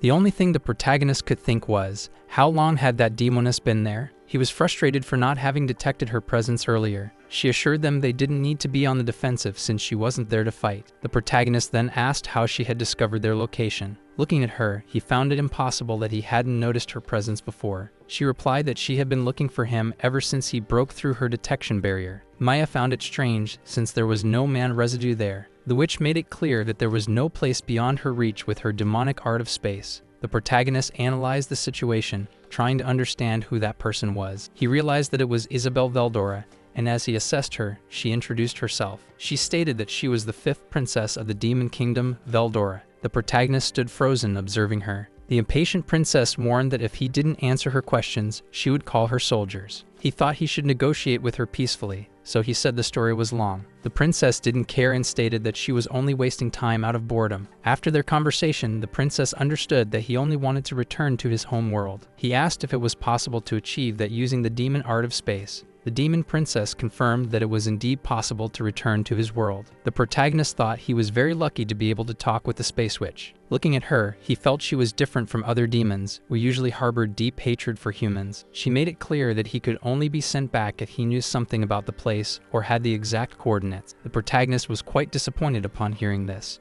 The princess reaffirmed that it would be impossible to send him back to his home world without the coordinates. The protagonist asked the demon princess if there was any way to obtain those coordinates. The princess explained that finding the right world among so many was truly difficult. Shinju used the eye of truth and realized that she was not lying. She also informed him that since he had arrived in that world with divine protection, it was basically impossible to return. She stated that she could not violate the divine protection he possessed. He wanted to know if that divine protection was meant to force them to exterminate the Demon King. However, the princess was not sure if that was really the case. The protagonist thought that perhaps there were shortcuts, but now he knew what he had to do. His thoughts were clear. He now needed to eliminate the Demon King. The princess asked if he had already made his decision. Shinju replied that he preferred to return home, even if he needed to rely on demon arts. The elf wanted to know why the princess had been so cooperative from the beginning. She explained that the Demon Kingdom was divided into factions, and there was something she wanted. When she said that, both of them became alert, ready to fight. Before leaving, the princess warned them to be careful, as escaping that city would not be easy. She then entered a portal she created and disappeared before their eyes. Maya confessed that she was scared and feared that this might be the end for her. The protagonist knew that, with the Demon King's lineage, she was incredibly strong. The beautiful elf thanked the heavens that the demon had not been hostile. Her heart was pounding, worried about what might happen next. When they looked out the window, they noticed movement among the demons. The leaders were giving orders to the combatants to search for the human spies. The small elf warned that they were exposed. The protagonist realized that everything had happened right after the witch left. Maya didn't understand, as the witch seemed peaceful. They didn't know how the witch thought, so they decided to leave that place. The two ran across the rooftops to escape the demons. There was an uproar as the demons searched everywhere for the humans. He noticed that other demons were on high alert, and their individual statuses were extremely high. Sensing something strange, he crouched and pulled Maya down with him. That was when he detected a terrifying mana signature, stronger than the witch's. They looked down and saw another person. Maya, sensing that presence, realized it was Winberg. Shinju wanted to know what she was talking about. The elf, her voice completely changed, said that she had finally found that place. The protagonist asked Maya if that man was the target of her revenge. She explained that he was the Celestial King of Winds, one of the Demon King's vassals,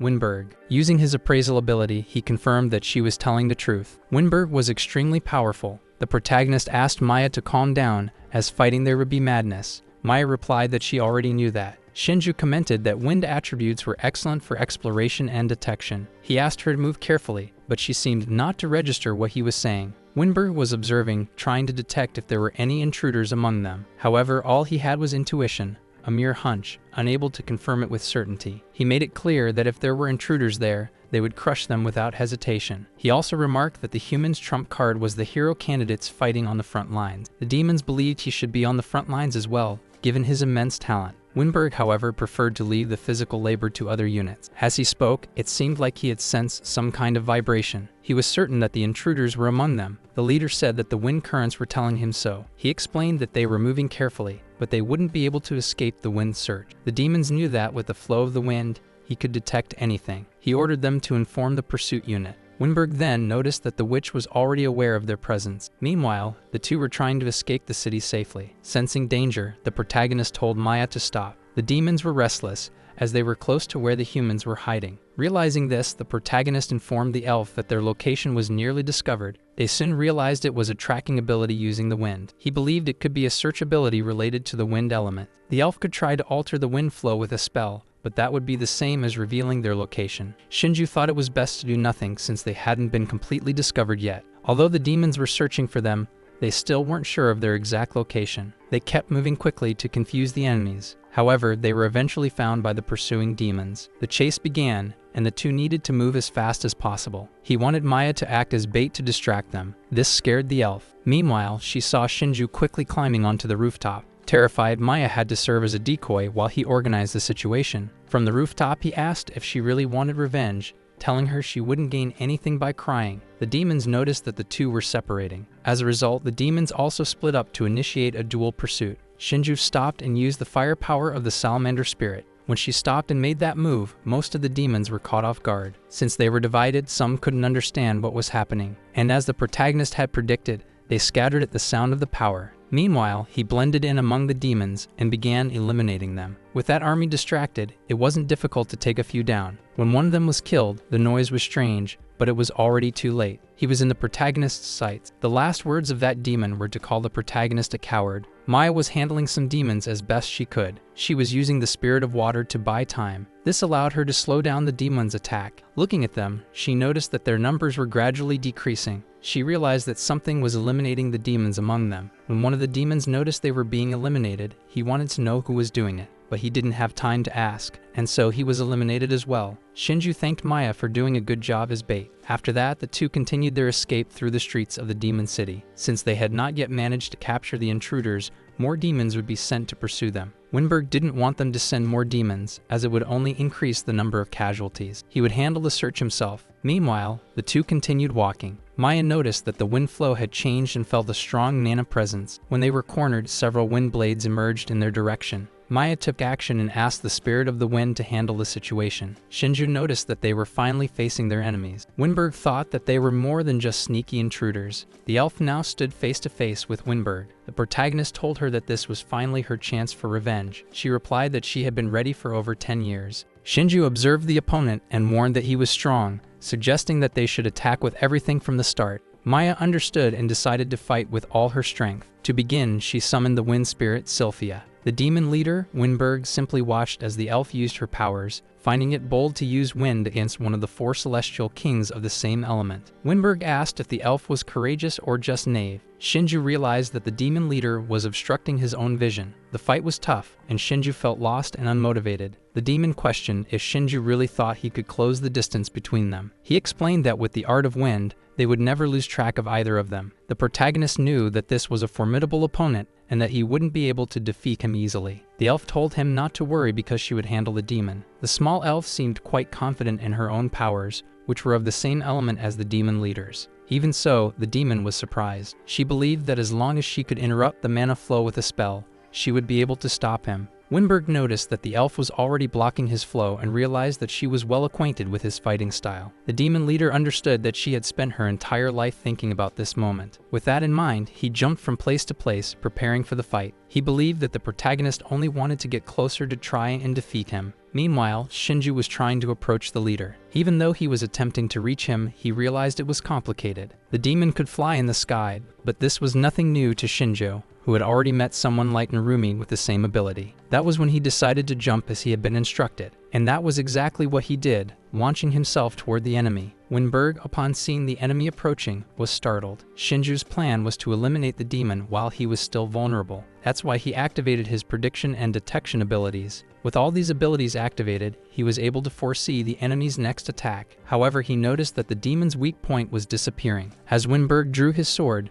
Shinju found himself in a delicate situation. Even so, he defended himself against the demon's attacks. Despite the difficult situation, he realized that the enemy was extremely fast. Winberg arrogantly revealed that he was Hector's swordsmanship instructor. However, while boasting, he noticed that the protagonist had vanished from his sight. He looked around, unsure of where Shinju was or how he had escaped the attack. In midair, he observed the protagonist and Maya. The demon also realized that the elf possessed earth element abilities and could not be underestimated. Maya and Shinju stood face to face with the demon leader. Winberg asked if they had encountered Hector. The protagonist remained silent while Maya answered affirmatively. The demon closed his eyes and asked if she was the only survivor of the village. Maya replied that she had been practicing spells since that day 10 years ago. Winberg, with a nostalgic smile, revealed that he remembered that day perfectly. The young elf widened her eyes, realizing that he truly remembered. The demon recounted that he recalled the only person who had begged, and that he clearly remembered the expression of despair. Those words deeply affected Maya.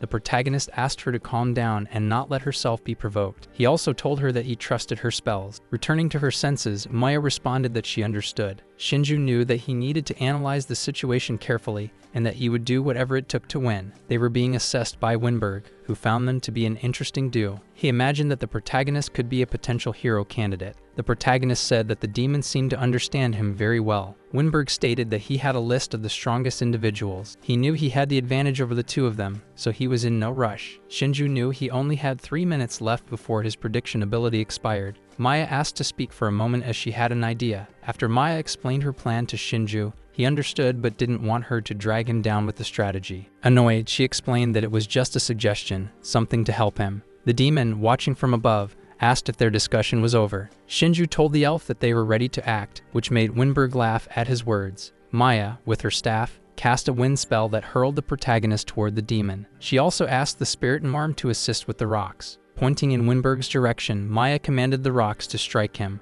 Winberg, however, was prepared, creating a defensive pentagram. Dodging the rocks was easy for him, but he quickly noticed something strange. As he focused on the rocks, the protagonist rapidly closed the distance. Maya said that it still wasn't enough and continued coordinating the trajectory of the rocks. The demon soon realized that the rocks were being controlled, and Maya kept manipulating the spell. She then called upon the wind spirit for help, and with her staff, unleashed a gust of wind toward Winberg. Now the demon had to defend himself against 2 elements, wind and rocks. This created an opening for the protagonist, who swiftly attacked. Winberg only realized he had let his guard down when he saw the protagonist approaching. He drew his sword but noticed that Shinju was not aiming for his heart but rather his hand. With a quick movement, Shinju managed to steal the demon's sword. He leaped backward, swiftly distancing himself from the confrontation. Winberg was confused to see his sword stolen while still having to deal with the rocks. He praised the two of them for managing to make him lower his guard, even if only for a brief moment. However, Winberg was certain that, no matter what, they wouldn't even be able to scratch his skin. Maya asked the protagonist if he had made it out unscathed. Shinju thought the plan was going as expected,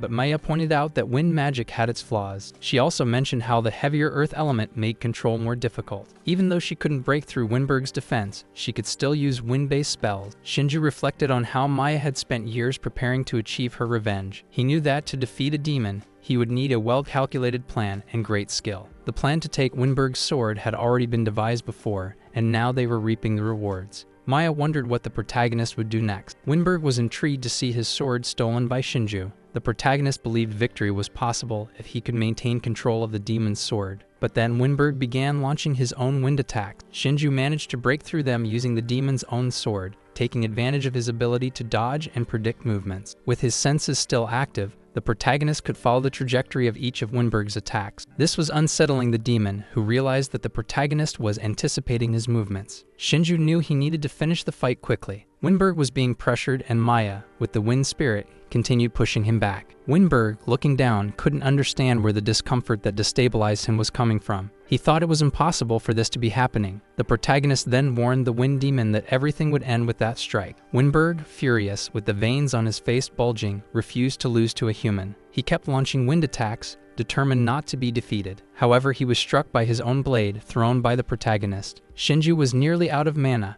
but his determination kept him standing. Now on the ground, Winberg couldn't believe that he had lost. Confused, he wondered how that human could move so unpredictably and differently. Shinju explained that he had acquired the divine protection of the imitator. As soon as he learned that Winberg was Hector's teacher, he had the idea of using the demon's sword. The protagonist said that he wasn't familiar with swordsmanship, which was why he didn't want to use it, but the situation demanded it. Winberg grumbled, believing that potential heroes like the protagonist could become a great threat. Shinju then revealed that he had acquired his new ability after eliminating Hector. Winberg considered Hector's disciple too naive for allowing his enemy to become stronger. After the victory over the Wind Demon, the protagonist reflected on the immense strength of one of the 4 celestial kings. There were still 3 demons of similar power left. He also thought about the possibility of the celestial king having children like Isabel. Looking ahead, the protagonist noticed Maya approaching. She walked slowly toward him, carrying an expression that suggested she was still deep in thought. She then asked if everything had been resolved. Shinju replied that it had, but he wanted to know how she felt after achieving what she had sought for so long, considering everything that had happened. Maya, with visible sadness,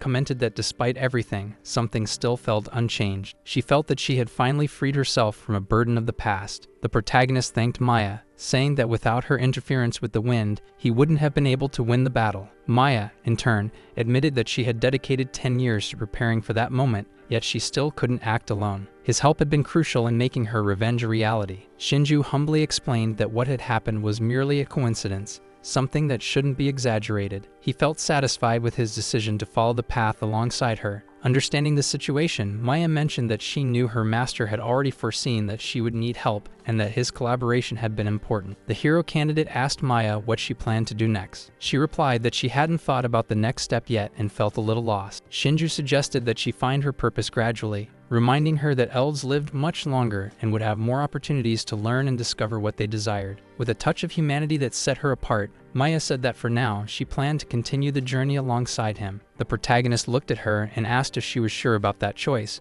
considering that she already knew her goal. Understanding the situation, Maya confirmed that she wanted to collaborate with him. Even if he didn't ask for or want her help, she was determined to follow him. He suggested they hurry, knowing that reinforcements would be arriving soon. Maya, with a shy smile, began following him, and the two moved away from the place where they had defeated the Wind Demon. Meanwhile, the Demon Princess observed from a distance. She knew that the Wind Demon had been defeated and thought that the protagonist and Maya could be useful for her own plans. With the obstacle eliminated, she could finally prepare for the transition that was underway. After some time, the hero candidate and Maya returned to Albana. Upon their arrival, Maya was warmly welcomed by her master, the sage, who was surprised at how quickly they had returned. She wanted to know what had happened, but the sage already knew everything. Therefore, she gave Maya permission to continue her journey alongside the human. She also made it clear that Maya could make any other decision she desired. The sage asked the protagonist if he was aware of the latest information about Frontline. Shinju, curious, wanted to know what was happening. The sage explained that the other hero candidates, the protagonist's friends, had been defeated. He was surprised to hear that Medu had lost and wanted to know who was responsible for the defeat. The sage informed him that the opponent was the celestial king of Earth, Stone Gaia. Maya believed that he was just as powerful as the Wind Demon, Winberg. Shinju asked if the other hero candidates were still alive. The sage confirmed that they were,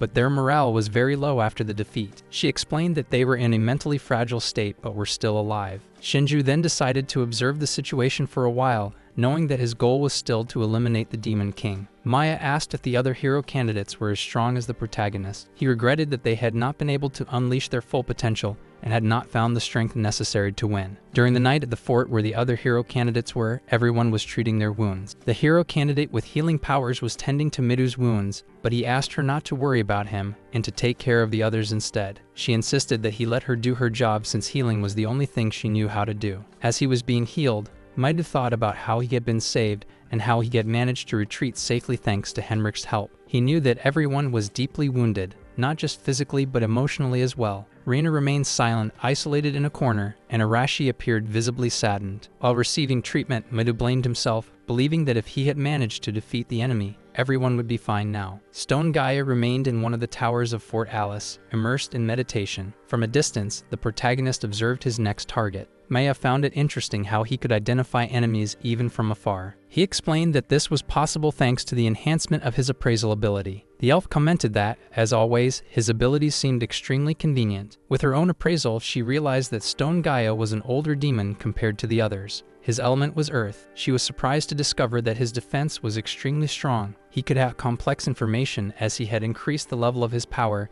giving him a great advantage. Additionally, he had also refined his detection of weak points. However, when trying to detect those weak points, Maya noticed that he was still too strong to have any significant vulnerabilities. The protagonist thought that if that demon had a weak point, it would be much easier to face him. What he knew about this demon was that he specialized in using demonic arts based on the Earth attribute. Maya found that unsurprising, as it was expected for the celestial king of Earth. However, water seemed to be his weakness. The protagonist wanted to know if there was any elemental compatibility involved. He explained that Earth-based demonic arts were vast and Stone Gaia could be using several of them. Shinju thought that a visit to the Celestial King might be a good idea. Meanwhile, Mudu continued his recovery, though he kept thinking that if the protagonist had been in his place, things would have turned out differently. But he soon regretted those thoughts and reflected that he should handle everything on his own. The other hero candidates approached him, offering their support. Rina told him that he didn't have to carry everything on his shoulders all the time. Midu was surprised to hear that. Narumi reassured him, saying he didn't need to be depressed because this wasn't the end of the game. Hashimoto emphasized that he wasn't fighting alone. Midu, with some hesitation, asked if they all still trusted him. Rina was offended by the question, considering him naive for even asking. Narumi told him that he should trust everyone, just as they trusted him. Medu, with a thoughtful expression, simply watched as she walked away. He apologized, stating that he wasn't thinking about that at the moment. Narumi also mentioned that everyone was getting stronger. Meanwhile, Arashi was looking for Midu. When he found him, he brought the other hero candidates and told Midu to change his attitude, because they were not losers and were determined to defeat the stone demon. Midu was surprised by Arashi Shunsuke's support. Arashi also stated that if necessary, everyone would help crush the stone demon. Arashi's attitude caught everyone by surprise, but it also gave Midu a lot of confidence. Arashi was pleased to see a new expression of confidence appearing on their leader's face. Kanzaki, who was watching the scene from a distance, was happy to see that everyone had finally decided to work together. She was observing her comrades when she heard a voice. It was the protagonist asking her to make less noise because he didn't want to be noticed. She placed her hand over her mouth to keep quiet but was satisfied with the situation. He already knew that they had lost to the Celestial King of Earth. The protagonist wanted to know what kind of demonic art Stone Gaia was using. Willing to help, the young woman told him everything she knew about the battle. After listening carefully, Shinju understood that the Celestial King could both create and control bombs. She was certain that Stone Gaia's demonic arts focused primarily on that aspect. The protagonist believed that everything was happening as expected, just as Maya had predicted. Curious, Kanzaki wanted to know who he was referring to. He changed the subject, thanking the young woman for the information. She then asked if he wasn't going to help everyone. Shinju replied that he was about to, but he noticed that they had already sorted things out. He also commented that he would move like her shadow, as usual. At Fort Alice, all the demons were on patrol, organized in pairs to cover a larger area. Meanwhile, the hero candidates were preparing to attack again. They placed so much hope in Yumi, seeing her as the key to success, almost as if she were an army of 100 people. Nagase, in turn, was also pleased to have her friend among them. Kinoshita Yumi, who had been on the support team for a while, was now returning to the main base. Curious, Nagase wondered if there was a specific reason for Yumi joining the front lines. Kinoshita Yumi, knowing that everyone was struggling, thought she was just making up an excuse to justify herself. In reality, 5 days earlier, she had been caught off guard. Tired of being treated like a servant, she had taken refuge in her room. That was when Shinju, after so long, appeared and commented on how much time had passed since they last saw each other. Distracted, Yumi agreed but quickly realized that her classmate was there. Surprised, she questioned how he had gotten into her room. She then asked if he was really her classmate. Interested, Shinju wanted to know if she was finally feeling better. Yumi, however, wanted to understand how he had entered her room. Shinju explained that he was there to give her some encouragement, and that, for that, he needed her abilities. He added that she didn't need to worry because she possessed the necessary skills for combat. Hearing that she should join the team and help the leader, Yumi didn't feel strong enough for that. Shinju then asked if she didn't want to fight once again and reminded her that Leonora, who had caused so much fear, was no longer among them. He also pointed out that there was no one left who could stop her. Shinju then commented that it wasn't the time to act recklessly like a waitress breaking plates. He knew that Yumi wanted to help her friends, Nagase and Shinami. Kinoshita was surprised to discover that her classmate had been paying attention to her. Shinju, on the other hand, revealed that he was simply looking for a useful pawn. She then asked if he was a wanted person and if he would join the team, but he didn't answer directly. Instead, he stated that he would always be her shadow. Yumi then just wanted to prove to everyone that her abilities were valuable. Meanwhile, Kanzaki was watching the group from a distance, recalling her conversation with Shinju. She wondered if Kinoshita's powers would be enough to provide an advantage in combat. Aware of Midu's plans, Shinju asked Kanzaki to do her best. The The protagonist wanted her to simply tell Mido that he was being watched by him. Kanzaki confirmed that she would do so. Now recalling that conversation, Mido gathered everyone to go over the plan. The group leader emphasized that there was no time to waste. Kanzaki agreed, and everyone began discussing the next actions. From afar, the protagonist and Maya observed the situation. Shinju, aware that his friends had powers but lacked experience in using them,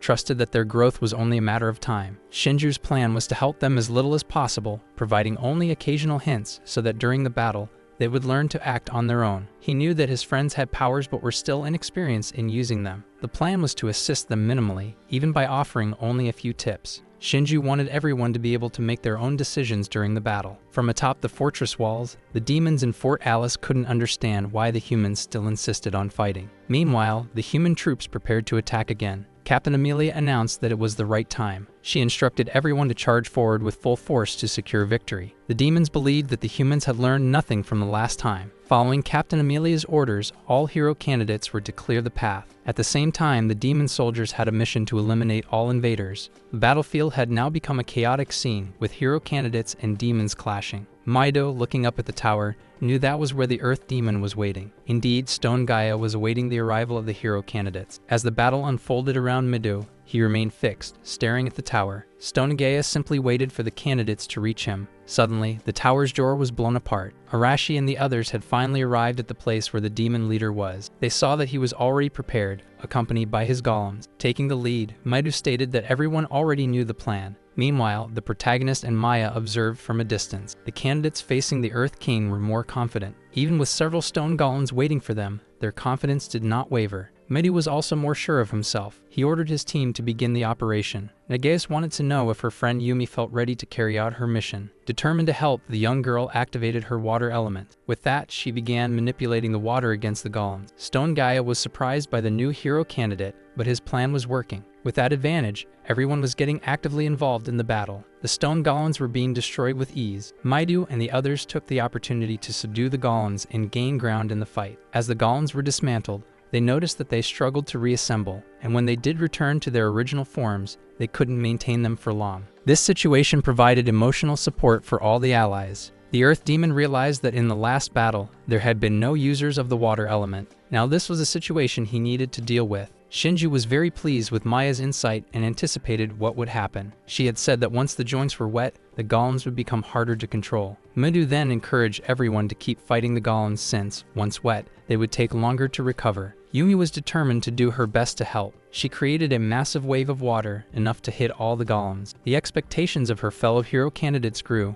making them more confident in facing the golems. The Earth Demon realized that the combatants were planning to destroy his stone army first. Knowing that his enemies now had an excellent strategist, Stone Gaia understood that he needed to act differently. He placed his shield on the ground and activated additional pentagrams, planning something more powerful. He thought that the golems were merely disposable minions and was now determined to show the combatants the true power of the earth element. Moving like a dancer toward his enemies, he launched a barrage of rocks. At first, the rocks were stopped by telekinetic power, preventing them from hitting the candidates. However, this maneuver also failed and Stone Gaia noticed that his control was being negated. Kanzaki seized the opening and launched her domination power directly at the Earth Demon. Stone Gaia quickly realized that he was being manipulated by a restraining ability. Seeing the opportunity, Arashi did not hesitate and charged straight at the enemy. The Celestial King swiftly raised a wall of earth, creating a barrier to protect himself from Arashi's incoming explosive attack. After forming the barrier, Stone Gaia smiled, believing his defense was impenetrable. However, Arashi's explosive attack was merely a decoy, a distraction for Mido's true strike. With his sword in hand, Mido attempted to take Stone Gaia by surprise, but the Earth Demon was agile and skilled in swordsmanship. Hashimoto then used the rocks with his telekinesis, hurling them toward the enemy. Meanwhile, Narumi manipulated the wind, launching wind spears to intensify the attack. The demon leader was being assaulted from all sides, yet he believed that despite the attacks, his defense was strong enough to withstand them. However, Yumi took the opportunity and launched her water element directly at him. Stone Gaia knew this was problematic, because if his defense block got wet, it could lose its resistance. Mido then shouted for everyone to act quickly and finish everything at once. Arashi and Mido attacked together, increasing the power of their strikes. For the first time, Stone Gaia seemed to feel a direct hit. Although he was still able to resist, he knew he couldn't let his defense be broken at any cost. Stone Gaia was now taking a big risk, trading his defense for an offensive strategy. When the demon decided to change his fighting style, he exposed a weak point, giving Shinju the chance to attack. Our video ends here. If you enjoyed it, please like and subscribe to the channel. Until next time, bye bye.